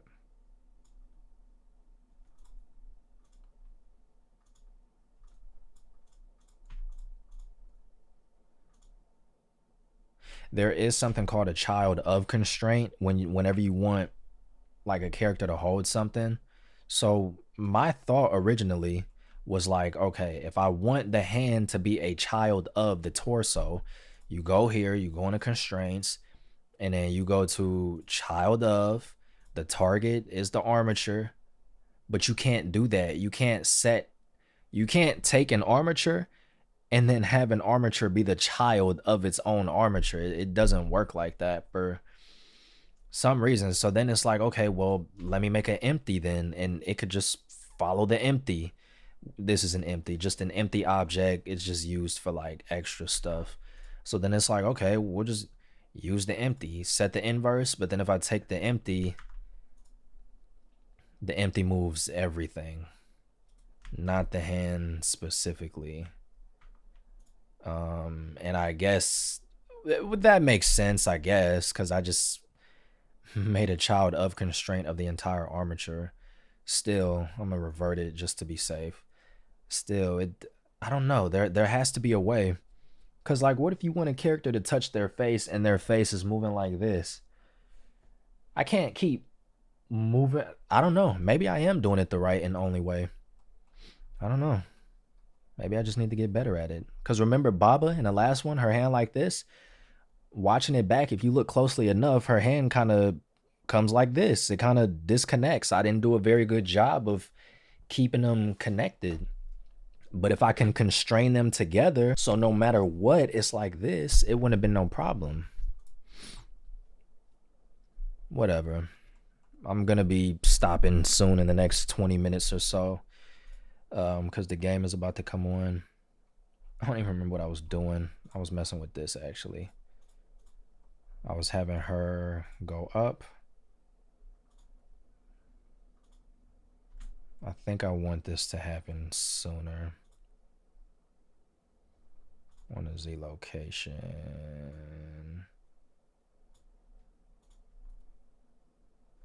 Maybe? What?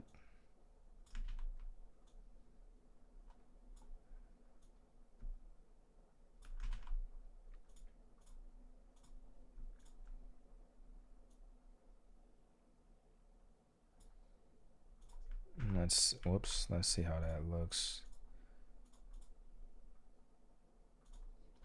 Let me fix this.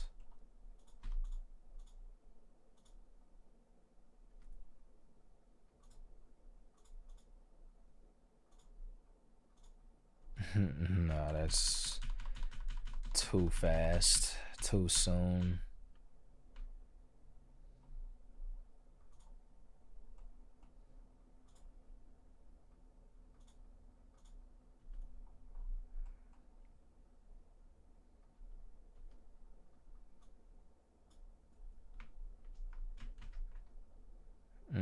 So she's going up, staying up, and then coming back down just a little bit.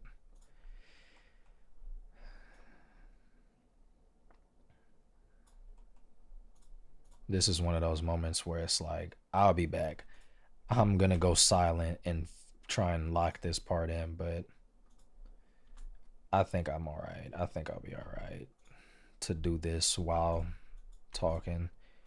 But then if you're watching this video, you're probably thinking, no, please just stop talking. I usually watch these on mute because you talk too much. Nah, I don't care about that. I just make the joke because I know I talk a lot, but I don't care. It's funny. Yeah, this is funny too because it's like I got a comment last night on my gaming channel. It was a video where the idea was me showcasing a feature off of all the GTAs. And I was like a commentator rating. It was like the video was picking up a hooker in every GTA. And the idea was to see how that mechanic or feature progressed, right? And so the idea, instead of me making it a boring video like, back in the old days, GTA, all you did was just hop in the car, get the hooker, and then you do the shebang bang, and then that's it. Like, I didn't want to do a boring video like that, so I made it seem like it was some sort of competition. Obviously, we know the later games are going to win, but it's more so like a comparison. So I treated it as like a commentary. All right, ladies and gentlemen, here we are on GTA 3, and we have Claude Speed. I can't even speak. We have Claude Speed going up for the kill, getting his first prostitute. Let's see if she's easy. She gets in the car. They drive around to the corner. They do the bump. She gets out. Claude kills him. She drops $25. Boom. That's the prostitute system in GTA 3. Like, that's how it was. So, of course, I'm going to talk. And in the comment, I don't even think I said the comment, but you probably get where I'm getting at. The comment was like, holy yapper. Mind you, the video is almost 2 years old. So, I don't really trip off of that stuff. I don't trip off of hate comments or like people showing love. I appreciate the love, of course, don't get me wrong, but it's more or less all the same. It's more or less all the same. Because you get too big of a head, you get too inflated off the love. When somebody does throw hate your way, it's like, ooh, that's not supposed to happen. I'm not used to that. But if you just treat it all the same, it's like love. Appreciate it, man. Appreciate that. Hate, hey, man, you still commented. You still watched the video. Yeah, that'll be the next topic. Hate comments or just comment sections. My very first successful YouTube channel was my 2K channel. NBA 2K from 2015 to 2019 was its prime. I posted videos from, and the 2K community is very toxic. Very toxic. So I think ultimately that helped me develop thick skin for like hate.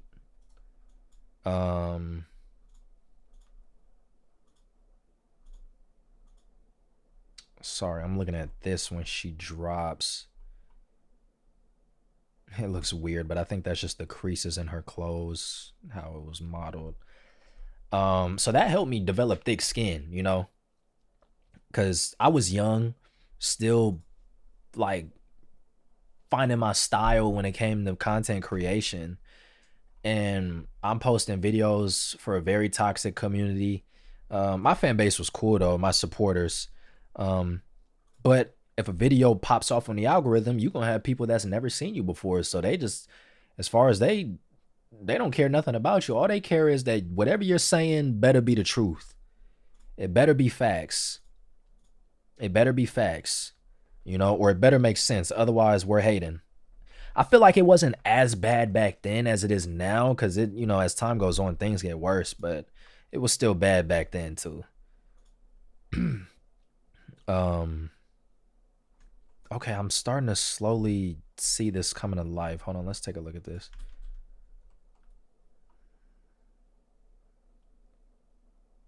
It's cool up until that last part. I kind of want her body to do something like create a arc that you won't see, but I feel like you'd be able to feel it, where she's doing this. So she does this, and then her body is going like that. You know what I mean? And then we end up here. Right now, it's just kind of doing this. So the head is moving around, but the body is still like this. And the timing is there, but then it just drops here. So I got to get it to where it does something like this and lands there. And in the process, I might ruin it. But if so, we'll just fix it. So, oops. But yeah, so, I would come out with videos. A lot of people would love what I did because it was unique. Because again, I would act like a YouTube commentator or an NBA commentator. All right, ladies and gentlemen, and here we are. Kobe Bryant has the ball, and he knocks down the trifecta. He's been doing that all week, averaging 37 points. You know what I'm saying? Like that was my shtick. Because it was unique, and people would like it. People rocked with it because it was different. But I would also do discussion videos, as I call them, where I'd talk about like why this 2K isn't good, what it's lacking, what the next 2K should have, etc., etc. And those videos is what blew my channel up, because people love talking about what's coming next. talking about 2K16, or it's like, or 2K17, and we're still on 2K16. 2K17 is 6 months away. Nothing's been said about the game. It's been revealed back when they used to reveal it like half a year early. Now they only show the game a month before it drops nowadays. Terrible. They started doing that in like what, 2018, 2019. Like, but that's neither here nor there. Those are the videos where people will be like, "Oh, your ideas suck. Y'all are stupid for thinking this stuff will be in the game." All I'm trying to do is play basketball. Y'all asking for too much. Um, some people will be like, "No, I love this idea. I want them to do X, Y, and Z." You see, I'm so locked into the story. I'm not even animating. Um, so things like that helped me develop thick skin. Of course, because it's like people aren't rocking with your ideas and what you're saying. This guy's dumb, or this guy don't even know what he's talking about. Because everybody loves to be right, right? Um, so everybody always wants to point out, you know, this guy's an idiot, this guy's this guy's that. You see, we kind of have the same issue as before. But you know what? I think I know what I gotta do. So we're going on the x-axis, and we wanted to rotate on the z-axis here. So 4 years of that grew it to 17,500 subs. Different times on YouTube, man.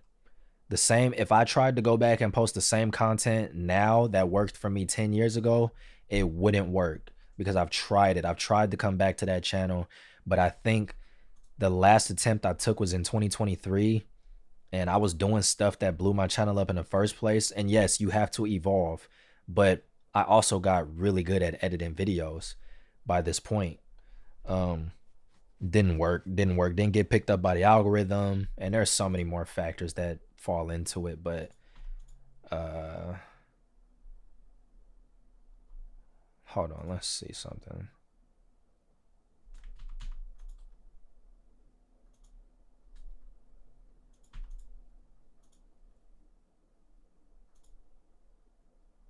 We're almost there. This is where I'd pull out the graph editor. Let's move that back a little bit more. Delete the Z rotation there. And then I kind of want her to be here.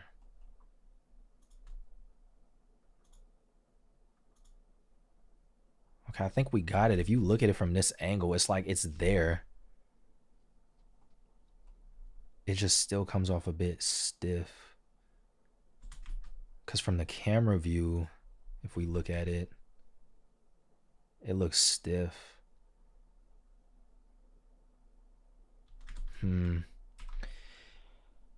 But, when it comes to comments now, because I've gotten some hate on my animations, because I read all comments. I like looking at comments, positive comments, hate comments. It doesn't matter. I like looking at them all. Because another thing is, I like to argue. Not really. I'm a non-confrontational. I'm a chill dude. So it's like, it ain't even worth the effort to me. But we got so many keyboard warriors nowadays. It's like, and I grew up with two older sisters. I'll put it that way. And they always, 6-year age difference between the next one. And then I think like a 11-year age difference between the oldest one. I'm always losing arguments with them. I was always losing arguments. I would say some, I'm like, yeah, I got her. My sister come back with something immediately. I feel like that's what helped me become pretty quick on my feet with certain things, because people do say like, man, you're pretty quick. Like, you're witty and quick. And I feel like that's why, plus me being an actor and me just being a goof at times. But I think because of who I had to grow up with. And so I feel like when it comes to arguments and things, I just if I'm not killing somebody with kindness, I'll at least hit him with some type of logic. Um, and I enjoy stuff like that too. It's not like I'm saying I enjoy putting people in their place, but I like making people look stupid when their stupidity is uncalled for. Why are you hating on what I'm doing? If you don't like it, fine. Not everybody's gonna like it. You can move on to the next thing, man. You can move on to the next thing, but everybody wants to be heard, man. Everybody wants to be heard. I don't think I've ever dropped a hate comment on anything. You know, even if it's something that I don't agree with, I typically just don't care to comment. I just try and spread good vibes. Good vibes, good vibes. So I bring all of that up to say, while I got 15 more minutes before the game comes on, if the Spurs lose, bro, I'm gonna come back on this recording hot. I don't want OKC to win. um, but the difference between hate comments on my gaming videos and my skits compared to now is that I'm making stuff that takes out months. If you tally up all the time, it takes days. The active time of me working, right? Maybe it takes days, weeks, but whenever I work on it, it takes months to put this stuff out. Weeks, man. I'm pouring my blood, sweat, and tears into this stuff. So when I do see hate comments on my animations, I'm not gonna say I'm like hurt, like, damn, they got me. They struck a nerve. But I would be lying if I said I don't feel some type of way, because it's different. It's like, yes, I put a lot of love into my other videos, but again, I can make a gaming video in a day if I wanted to. If you hate it, well, I got another one. Hate on that. But the animation, it's like, I spent so much time on this. Why are you hating on it? It's like, I'm like, if the animation is bad, or I don't know. I don't know, man. It's interesting. But I don't get a lot of hate on my animations though, so I want to make that point be clear. Everybody has their criticisms. Oh, this animation is this animation is that. A lot of people love it. There's a handful of people who say it's a little too much, and then I tell them like, hey man, appreciate the feedback. I'm gonna work on that. It's just constructive critic. Some of them were constructive. Others was just, oh, the animation is this, and it's like whatever. I'm new. I'm still learning, but you know, people don't care about that. They're just looking at everything for face value. I need to lock in on this. uh, how am I gonna get what I'm going for? I think I need to turn it on the Z-axis more, but that's too much. So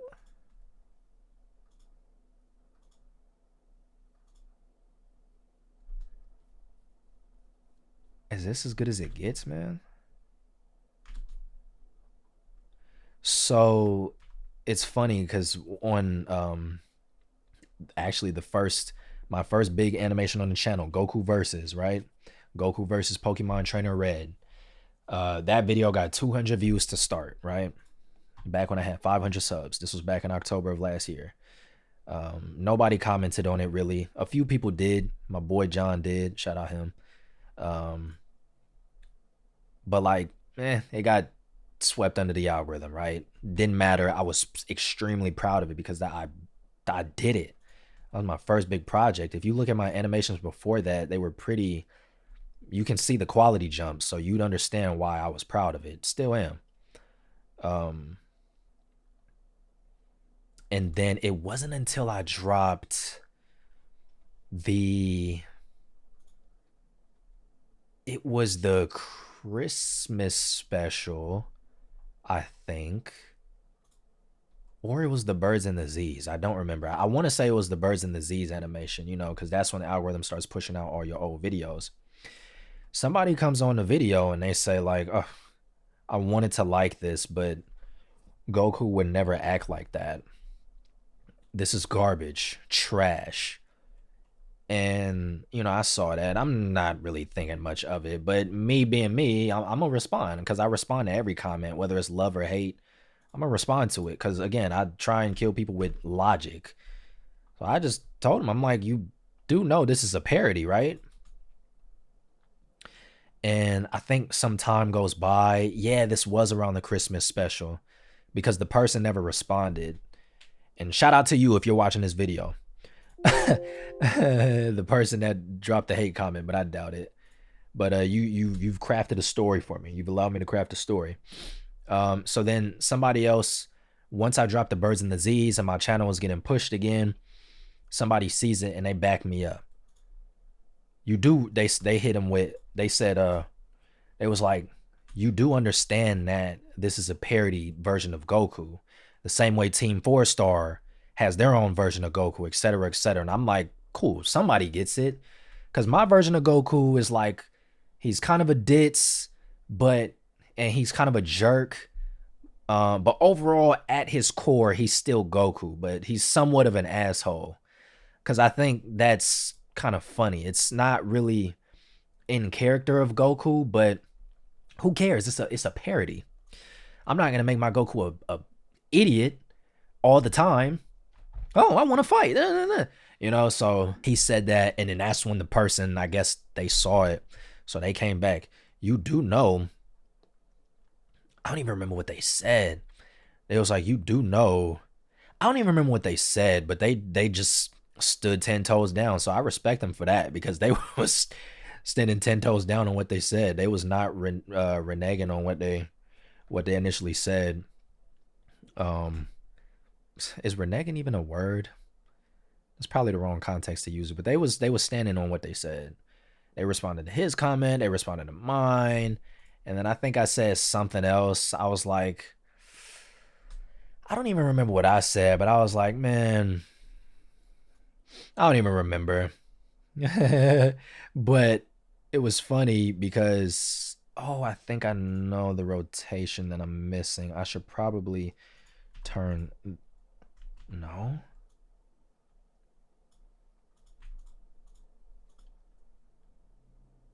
We almost got it. No, I got it. I think I got it. I needed to delete that one keyframe on the x-axis. Yeah, that's it. That's it right there. Look.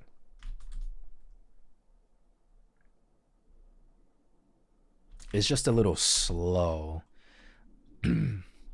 But I said something again. I was like, man, you must be a kid or something. Oh no, I was finna hit him with like a whole paragraph, and I was like, you know what? You're actually funny. Like, oh, I remember. I was like, your ignorance is funny, because that's just what it was. They was being ignorant, and then they was like, huh, well, at least one of us is funny, cause you sure ain't. And then they posted they posted the emoji of getting your nails painted. That mess was funny. I didn't bother responding after that, but it was funny. Um, but you know, everybody's always gonna have their own opinion. I think that's one thing that I'm also kind of thinking about whenever I come out with my indie game, my horror game, right? Because you're never gonna please everybody. But I'm like, you know, it just goes back to, you spend all this time working on one thing, and people, it's like they don't understand the time it took to make it, because they're probably not creators themselves, so they don't understand. But you know, and then they just hate on it, and it's like, man, forget you. But it comes with the territory. So I think this might be what's making it look a little weird now.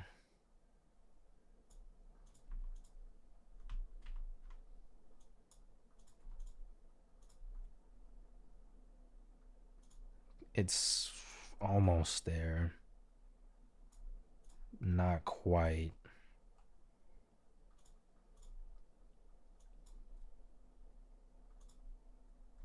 Maybe if I do this.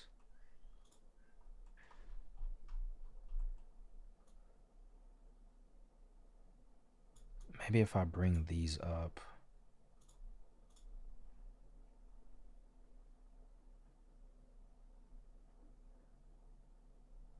Hmm.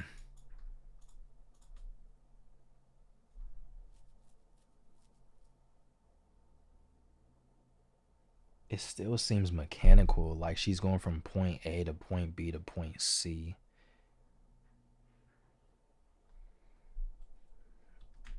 I need this part to be faster. She's up here with it.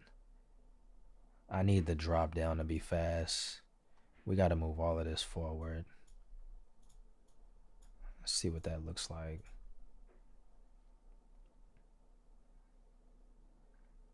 I think she's just moving too slow. And doing that messes up. It makes it look mechanical again. But I'm actually gonna take a break from here. I'm gonna watch the game and then we'll come back and pick up where we left off. All right, so we are back. Let's pick up where we left off. The Spurs did win. They forced a game 7, which means if they don't win this next game on Saturday, that's it. Let's see if I just go into the graph editor. I might get a better look of everything from here. See, I do use the graph editor on rare occasions.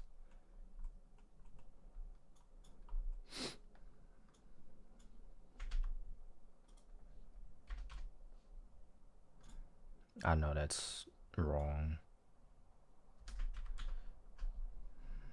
I'm probably gonna have to move all of this up.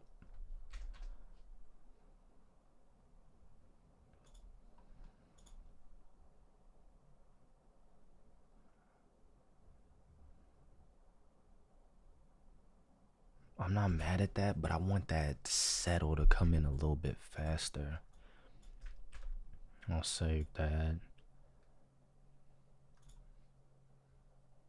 Because you see how, like, look at this screen. It's just takes so long for her to get there. So maybe I need to bring this up. I think that's what it was. Yeah, that was it. That was it. I think this looks...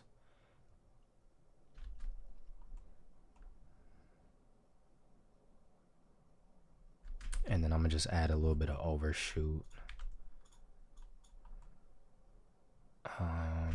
Let's go back into the graph editor. It seems to be working out for us.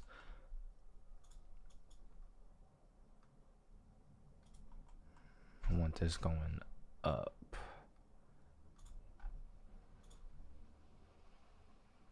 No. Let me not get ahead of myself.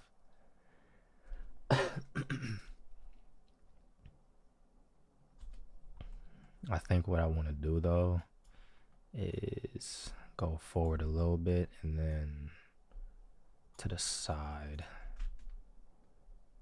Let's see what happens. Nah, that's not right.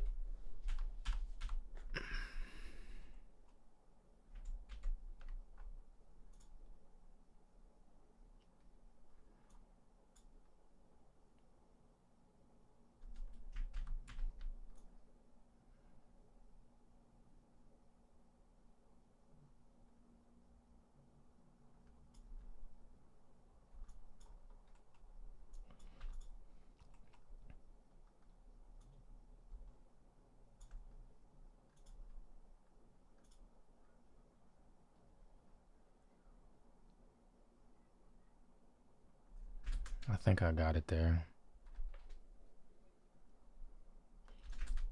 Looks a little...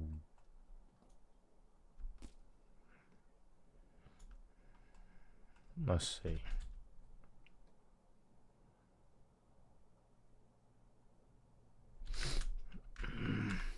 I don't know. Kind of iffy on this, but let's just move forward. Okay, this is what I wanted. Fix this elbow. The elbow, I think it just looks weird just because that's just how it deforms. When I put my hand on my hips, my elbow is pointed off to the side. Whoops. But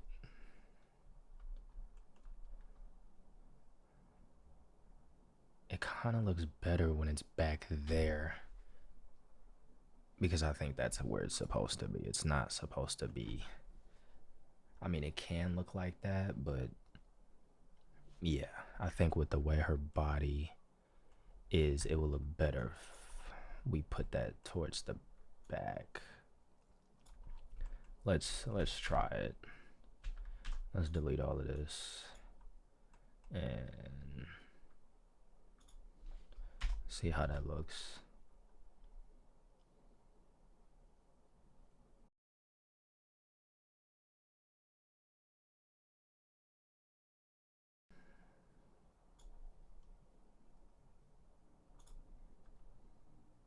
Okay, I don't think that's too bad. Sometimes it gets to a point where it's like you just have to live with the results.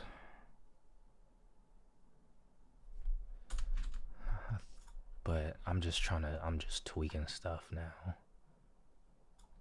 to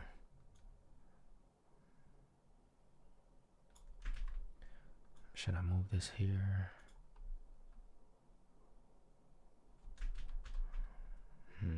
I'm just tweaking stuff at this point, just polishing, you could say.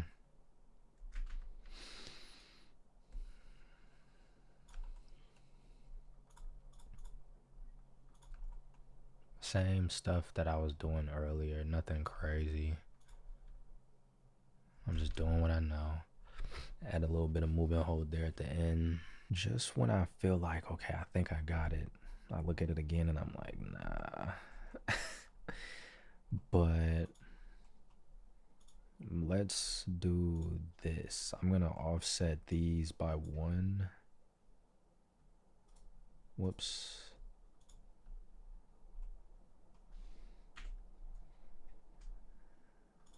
Let's see how that looks.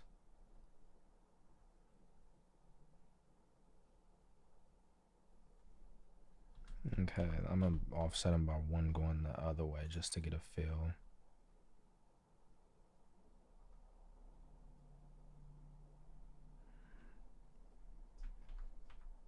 Now I'm just gonna offset this because I don't want it. I don't necessarily want this moving at the same time as the shoulders.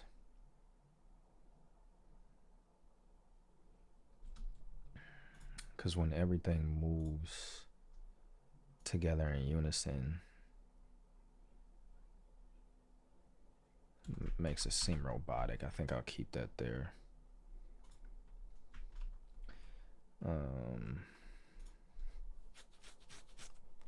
Let's move on to the head. Honestly, we're nearly done, pretty much.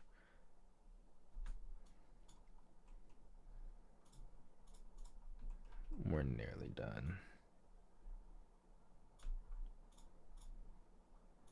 Get a moving hold going right there.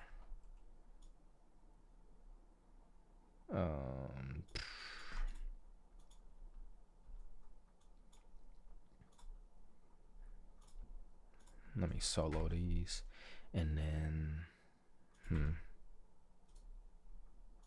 gonna add some drag to the head here.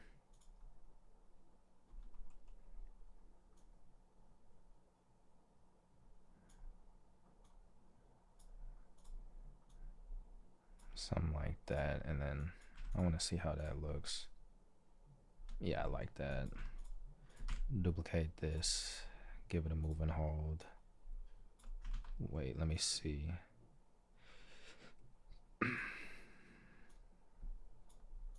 Move and hold.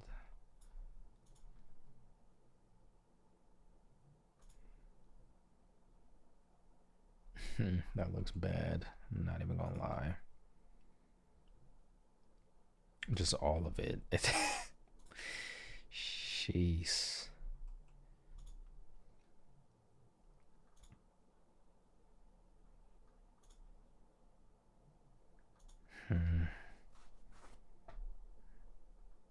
It's my fault. I should have just recorded a different reference.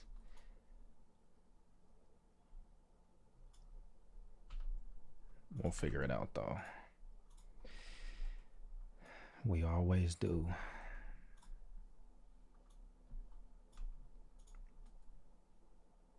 What if I delete that? Okay, I kind of like that. That's smooth.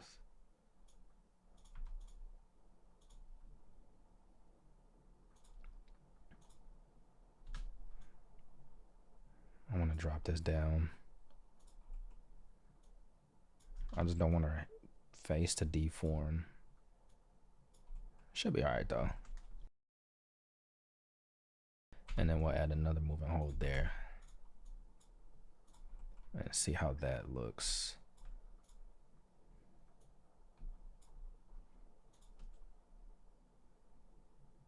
Okay.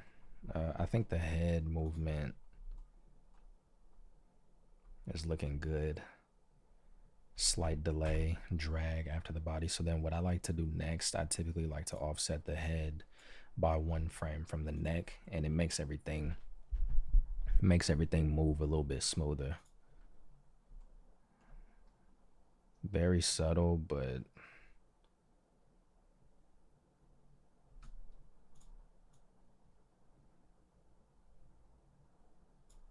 I'm gonna drag this down a little bit more.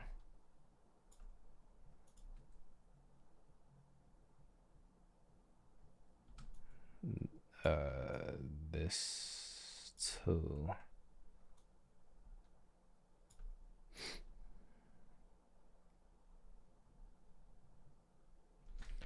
Okay, it's still that torso, bro. That one's giving me some trouble, but we'll come back to it. For now, let's just do everything else, and then we'll come back and tweak the torso. So let's do the arm here. Not much is gonna be going on with this arm.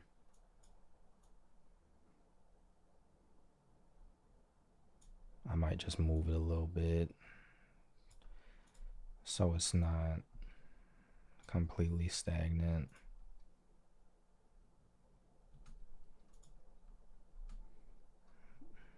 Move it out here just a little bit, and then bring it back. Now double your money and make it stack. I'm on to the next one. I'm gonna have it go a little bit more.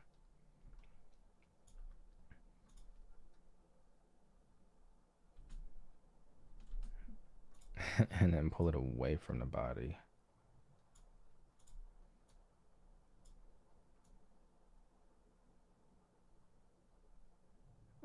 Let's see how this looks. This is why I have to go in that training arc though, like I've been talking about. I'm saying it like it's a real anime. A little stiff there. It goes out.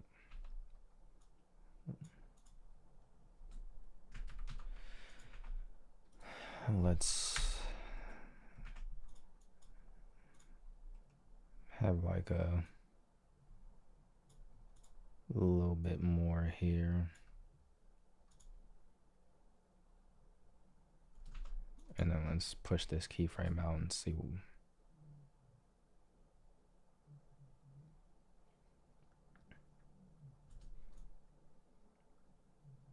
Arm looks kind of stiff.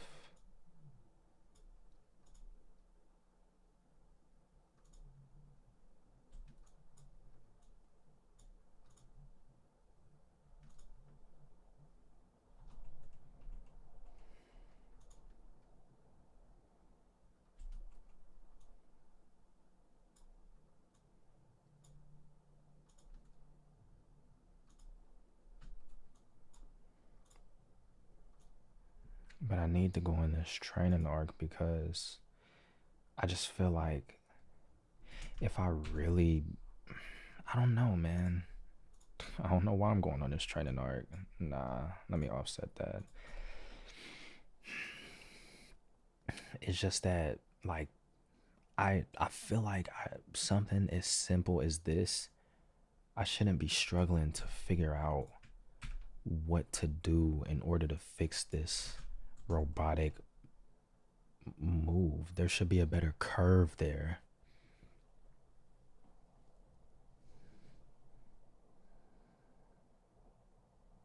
I don't know what that is. I can't call it. I mean, I'll try to fix it, but you know, at the end of the day, it's like I just do whatever looks solid. You know, I'm not gonna let it be bad. I'll do what I can, and then sometimes you just have to live with the results. I do, at least. Just because it's like I'm only going as far as my current knowledge will take me. You know what I mean? Because I've said it before, it's like I can't, this project is too large for me to spend like a week working on one shot, you know? It's too large for that. So it's like sometimes there will be some compromises. What was I finna do? We can hide that. Oh yeah. I'm going to probably show my reference again so I can get a good idea of the faces I was making, because that'll also be a good reference. And then we can go ahead and toggle Goku. We're almost done though, in all honesty. So I'm not even gonna bother animating her face here. I'll set it up here though. Right as he disappears, her face is just gonna pop into place. And the thing is, you'll never know. You'll never see it coming.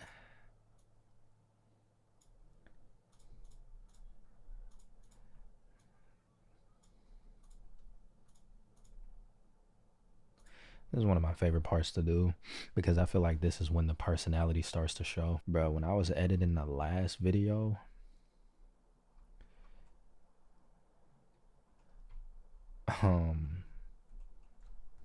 that ended up taking like a terabyte of storage on my solid state drive, because I edit off of an external, as you should, and it took up a terabyte of space. That was insane. That's just how lengthy the video itself was.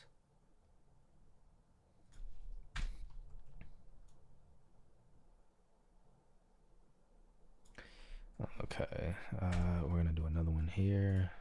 We're gonna hide the eyebrows because I don't want to select those, and then we're just gonna give her a blink like that, and then we could just keep everything like that. And let's see how that looks.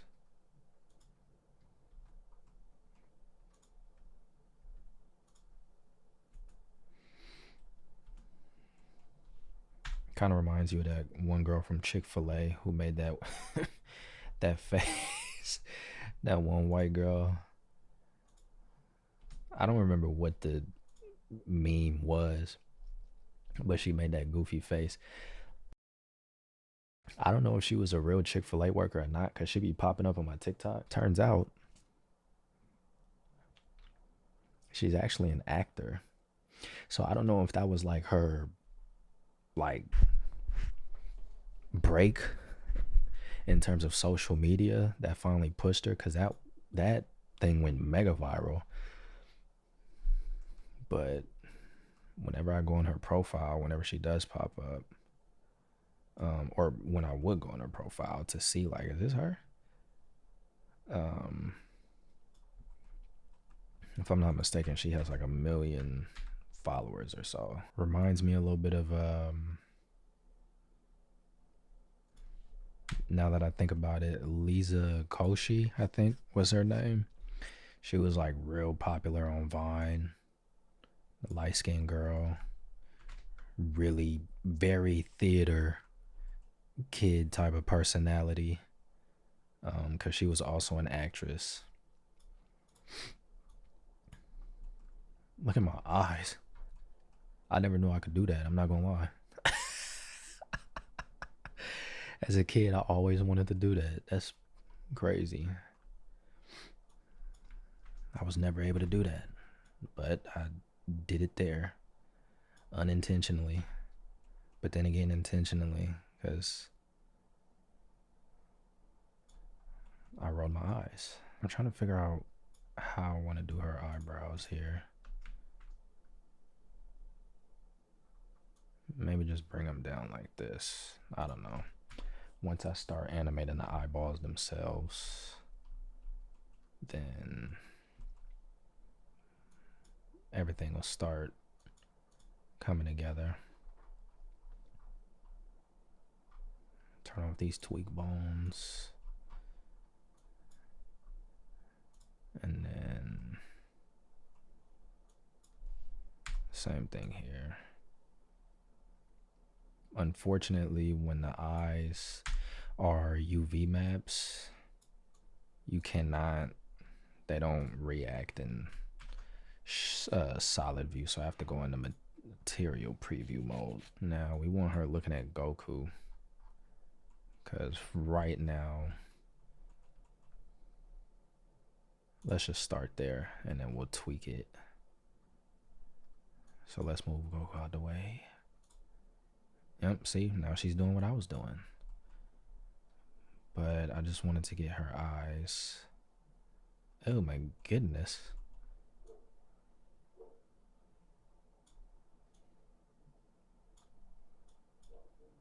Because it has to look like she's looking at Goku. And that's the funny thing too about like acting, on camera acting, because it even applies to this. In reality, they are standing right next to each other. But like from the camera, it looks like there's some pretty good distance. It's the same. So like not only that, but another thing in acting is like when I would do on camera stuff, they will always say, like if they were getting an over the shoulder shot, a OTS, and I was facing the camera, they will always say like look off to the side of the camera.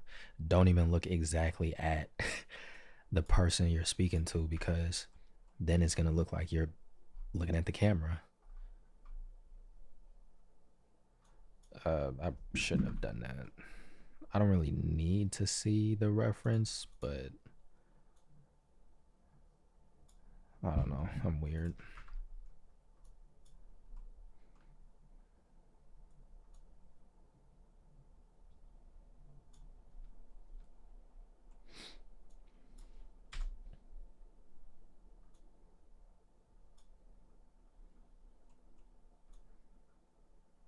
Matter of fact, what I'm gonna do, I'm just gonna set up her rolling her eyes.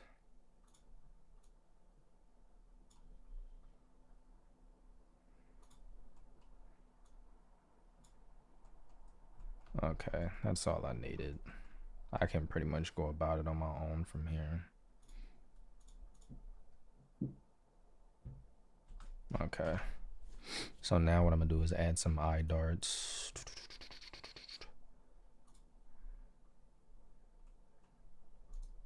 Whoops. So it starts here.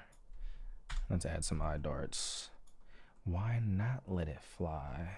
Whoops. She got these big old eyes. And the thing about them is I made the UV map. Let's get one more before her. Actually, let's do this.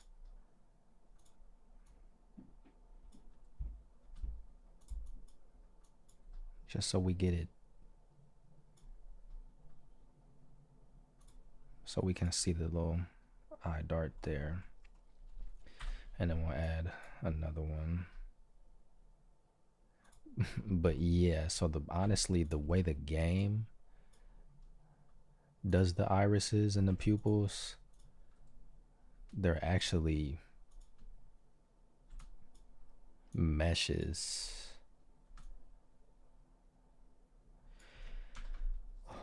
But while I could have rigged those, I prefer to rig the eyes when they're PNGs because I think that's a lot easier to work with.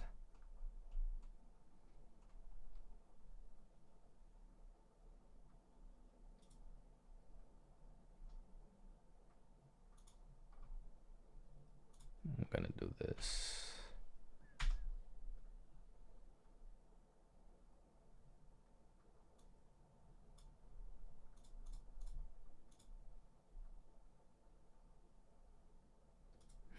I'm trying to figure out.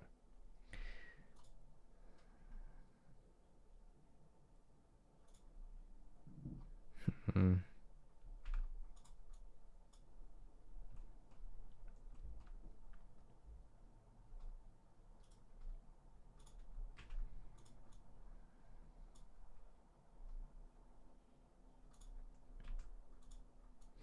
I remember rigging the eyes was like a big thing for me in the first Goku verses because I didn't, I was still new to rigging, and pretty much new to animation and Blender. So when I had to rig Red's eyes, that was a struggle. Rigging Red was difficult because I had to do that from like scratch, manually weight paint, you know, just manually rig everything. I didn't even bother rigging his mouth because he doesn't speak. I was like, rigging Goku's mouth was difficult enough. The very first version of Goku's rig, I was like, I'm not finna do it again. All right, this should be pretty straightforward. I'm actually gonna change this to that. Look at those shadows. Jesus. What is that? Oh my gosh. Let me turn shadows off because they are clearly messed up. Okay. Here we go. Frame 32. I want to see if I can make her lips look like puckered, squeezed together. I think the only way for me to really do that, or convey it at least, is if I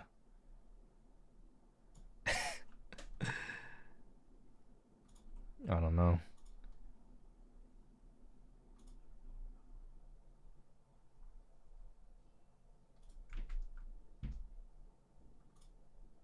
Looks kind of weird.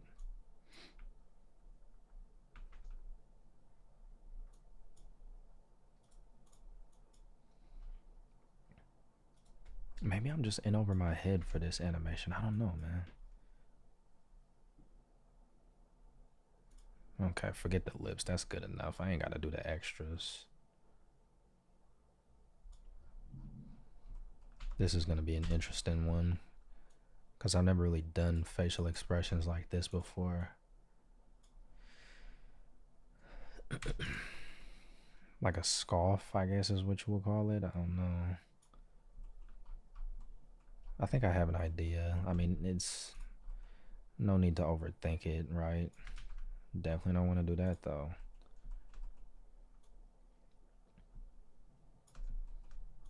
But we can then do this. She got a mean overbite. Let's correct that without braces and retainers.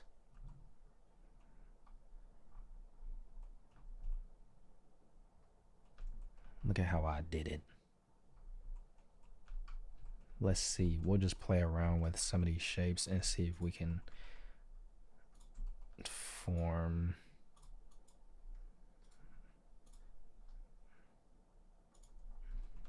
something here.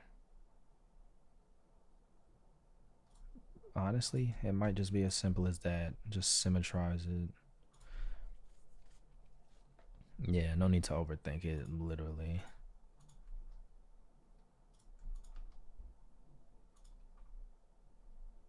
Yeah, I think that's good.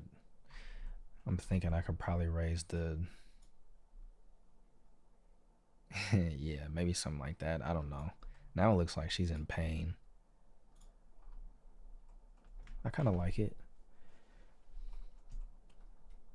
I don't like her being in pain, but I think the facial expression is good.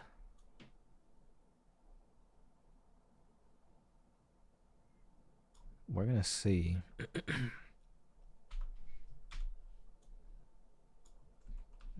And then we're gonna close all of these a little bit.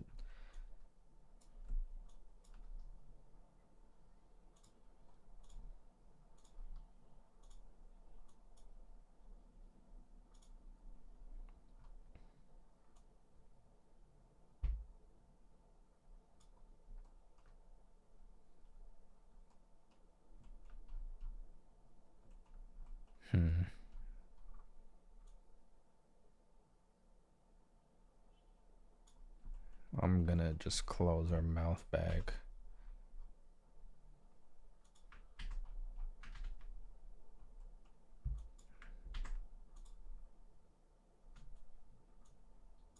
Maybe we could do something like this. I don't know, play around with it and see. This is where we kind of don't even really need the reference anymore. Okay, let's see what that looks like.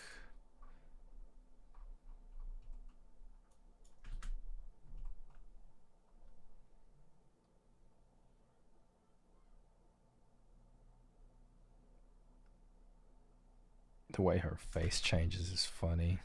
It's kind of throwing me off, I'm not gonna lie. So what I'm gonna do, I don't have to do this, but I'm going to, because Goku is gonna be in the way. But it's like if I add Goku to the scene, he's gonna make everything lag. So I'm just gonna take this, or not. Take this, keyframe it, duplicate it, drag it. So now the face is just already ready. Look at that. Looks just like Nobara. That's the face she would make while she's looking at Yuji in disgust. Disgusting. Okay, let's see now.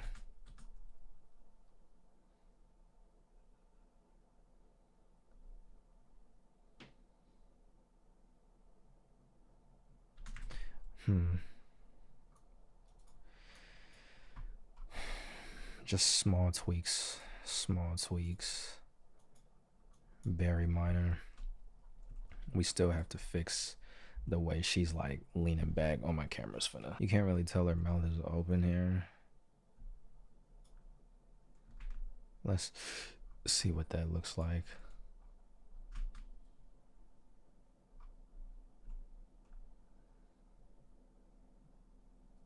Okay. The thing about it too is the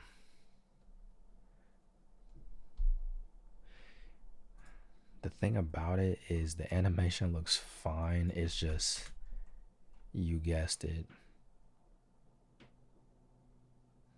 that torso. I'm gonna try and fix that real quick. I'm probably gonna lock in and see if I can figure this out, because it's looking weird. So give me a second as I play around with this. I don't know, sometimes I look at it, it looks cool. Other times I look at it and it's like something is off. Clearly it's not perfect. Again, it's like if you have much more experience than me, you're probably like, oh, it's this, and that. If you go into the graph editor, switch this to that and that, you know. But currently, I just don't know how to fix whatever it is. I know it's not perfect, but for what I'm settling for, I don't know. It's not terrible, but it just doesn't feel smooth. What if I just delete some keyframes? There will be another chance in the workflow for me to fix anything that's off, and that'll be right before it's time for like lighting and all that. So it's like that's the opportunity to fix any last minute mistakes. So as I throw this into my timeline, you know, I'll be able to watch it, play it back, view it with fresh eyes like the following day, and that'll be an opportunity for me to see Her hair is moving too much.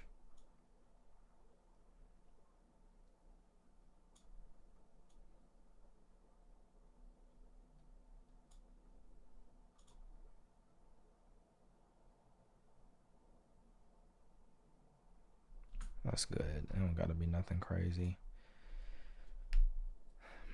So yeah, I think that's what I'll do. Next thing you know, years is gonna go by. Somebody's gonna look at this video. That was the problem. It was this, and that. And then me, a couple years later, much better at animation. Yep, I know, man. I know.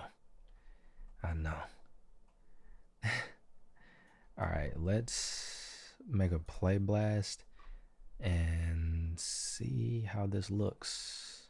79. How can this be shot 79? And there are 78 shots. Am I tripping? And by miscounted, I mean, like, yes, there is 78 shots, but I probably labeled this one wrong. 76, 77. No, I did not label it wrong. There was 79 shots the entire time, y'all.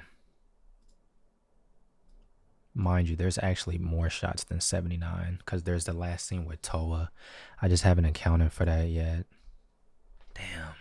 So I'm still at 8 shots. Damn. And I'm not finna keep going. I'm gonna call it a night. Hope y'all enjoyed the video. Other than that, I'm June, and I will see y'all in the next one. Peace out.